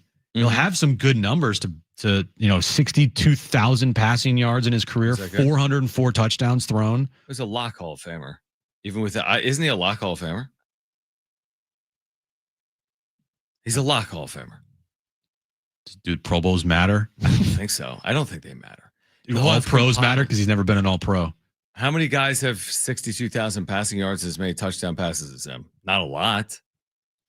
20-year franchise quarterback, right? Are his numbers better than Phillip Rivers' numbers? Yeah. Players whose career was of similar quality and shape. Yeah. You got Donovan McNabb, Hmm. Terry Bradshaw, Eli Manning, Carson Palmer, Drew Interesting. Bledsoe, Jim Kelly, Boomer Esiason. So only some of those guys are in. Only some, yeah. Yeah, that's interesting. Well, he's still also not done. You know what I mean? Like the Mhm. numbers aren't finished. But what if he wins another Super Bowl? Then a Super Bowl and an MVP? Yeah, Then you're a lock. you're getting in. You're definitely a lot. He yeah. Ninth all time in passing yards. So I was going to look up right now most passing yards in NFL history. He's ninth in career touchdown passes. He's a lock. He's a lock. The 8 in front of him in passing yard. We say a lock. I mean, the players in front of him, Matt Ryan. Is he? Well, he's an MVP. Right. Phillip Rivers. Phillip Rivers conversation, man. Ben Roethlisberger. He's a lock. Aaron Rodgers. He's a lock. Brett Favre. Already in. Peyton Manning. Already in. Drew Brees. Lock. Do you think Brady gets in? Maybe. All right. Jim's back page on the other side is Jon and Jim.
All right, Sean Lewis show coming up at 6 p.m. Can I make a very astute point? Like No. a deep thought sports point that's going to blow your mind. Here's the point. Sports are weird. Yes. And the reason I say it is we just saw Troy here Tuesday night look like the Globetrotters are like 2017 Warriors. I don't even know if that team was good, but I would imagine they were. Were the Warriors good in 2017? Was that their 73 win team? No, that was their 67 win team, but they won a title. 16-1 in the postseason. Okay, so Troy the other night looked great, right? They win at Viejas. They fight off. Players foul out. They survive Miles Bird hitting a half-court shot at the buzzer. Yeah. And they win 108-107. They're a road trip. They're a 14-day road trip, by the way. Troy, 14 day. This is game 4 in 7 days in California. Then they're going to Fort Myers, Florida. It's like a barnstorming. Are you following the Troy Trojans? No, but I just read the game notes because I called the game. They're playing at SC tonight, USC at the Galen Center. They're 18.5-point underdogs, Troy tonight. I mean, Vegas knows better than I do, and maybe Troy's just content to get their win at Viejas Arena and head to Fort Myers, Florida. But I mean, I'm sure SC's on high alert after watching the game tape from San Diego. If that team shows up, we're going to be in a game. But USC is favored by 18.5 points tonight. That team shows up. We got a problem. Well, I'm sure they were doing a little bit of a deep dive after Tuesday night. They're like, oh, right? Interesting. Yeah. So I'm curious to see what happens tonight between Troy and USC. Are you going to be watching that? No, John. It's on the Big Ten Network if you want to watch. It will not be on the TV tonight. What are you watching? Nothing. Nothing at all. Bills, Texans. We'll watch something. I don't know what we'll watch. Okay. We've been watching this new show called It. Was it the Dairy? Welcome to Dairy. Welcome to Dairy. Yeah. It's about milk. What dairy? It's about killer clowns, John. Is it? You ever watch the movie It? No. Okay. With the killer clown? You're watching a movie with Aaron about a killer clown? No, it's a TV show on HBO Max. And she's into that? Yeah, it's a good show. It's actually a really good show. Is it scary? You wouldn't like it. You wouldn't like it. I'm out. Actually, it's not scary, Brent. I'm not scared, and I don't like scary stuff. Mm-hmm. The one thing I don't like the exorcism, scary things. I don't deal with the exorcism stuff. Yeah, I've never seen that stuff. But I can deal with a scary clown. I like nice clowns. No such thing. They're all not nice, John. I like the clowns that make balloons. I mean, you sit next to a clown every single day. I do. But I'm bummed for everyone that hates me out there. Let's get to it.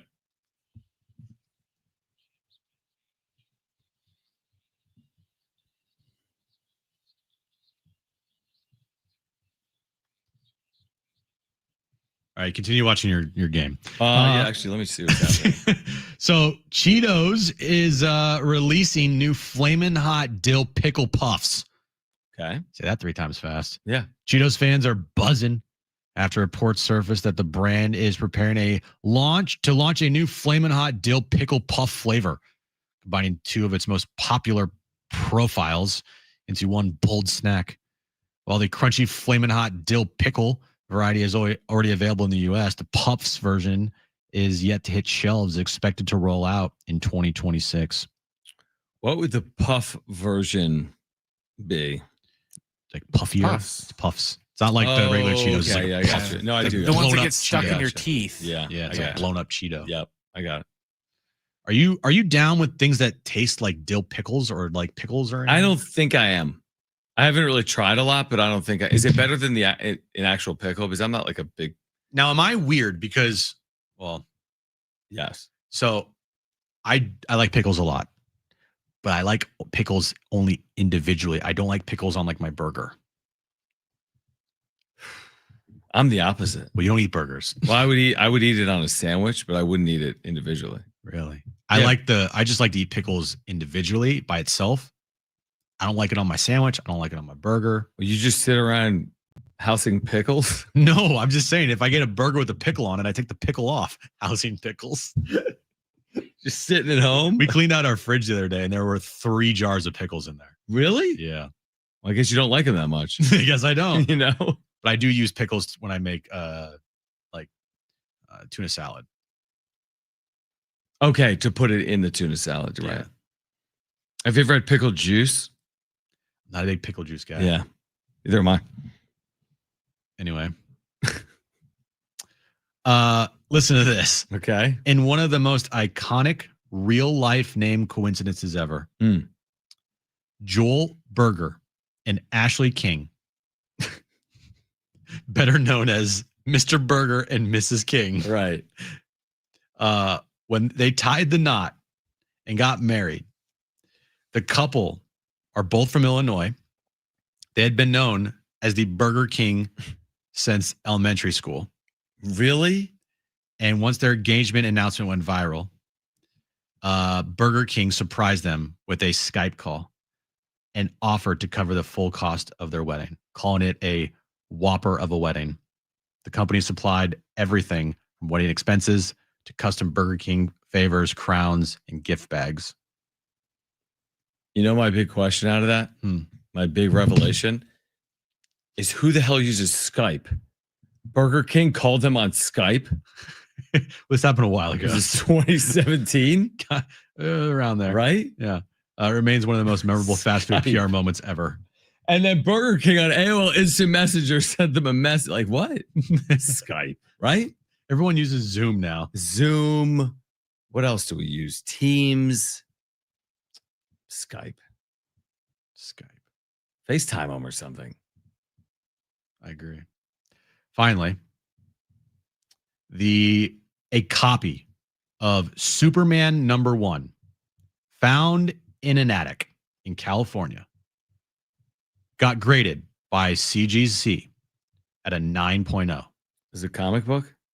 Yes. Okay. A copy of the Superman #1 comic book that was found in an attic in California just became the most expensive comic book ever sold, fetching $9.12 million at Heritage. Come on. World record. Come on. Happened today.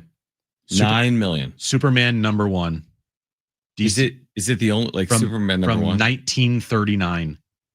It's not the only one. This is just a copy of it. So there's a bunch out there, but this copy is graded at a 9.0 at CGC. How did they keep it in such good condition? And it was in an attic. Yeah, that's amazing. So this is the only one of its kind graded that high. Got you. So it's a 1 of 1 with a 9 grade or higher. Yeah. Interesting. 1939. Jeez. I wonder who bought it. I know Nicolas Cage had one of the other Clark Kent, like #1s because he's like a Superman fanatic. I wonder if he bought this one too. I mean, imagine you're cleaning out your attic and you're like, oh, look, this old preserved Superman. in excellent condition. Just a random copy of Superman #1. You know what? If I saw that, I'd probably throw it out 100%. because I wouldn't know. You have no clue. I'd have no clue. How many baseball cards over the years worth tens of thousands of dollars have been thrown out over the years? Oh, how many? So many. 1,000. A lower graded copy of Superman #1 sold for $5.3 million Jeez. in a private sale in 2022. At the time, it was graded a CGC 8.0, but later CGC raised it to an 8.5. That's a little fishy. Still, the newly found copy eclipses all of the 94 copies ever to be graded by CGC. Oh, wow. So there's really not that many of them. There's only 24. From 1939. I mean, we're pushing 100 years now. 100 years you're pushing. And also, my guess is the reason why it probably is booming right now is because this new Superman movie just came out. The new DC universe is kind of taking shape. And so, like, Superman's kind of a hot commodity. You mean the DCU? Ooh. No. Because the DCU is a Snyderverse. That's dead. It's the DC. No, that's the DCEU, Brent. This is the DCU. DCU, Brian. Come on. John is right. Straight. DCEU, Extended Universe. Yeah, this is DCU. Come on. This is the DCU. Don't question me on DCU stuff. All right. Sean Lewis Show on the other side. If you missed anything today, sportssd.com, iHeartRadio app, iTunes, TuneIn Radio, or Spotify. Be with us tomorrow at 2 p.m. Sean Lewis Show on the other side for Brent and Jim. I'm John. Keep it here. This is San Diego Sports 760. Okay. Bye-bye.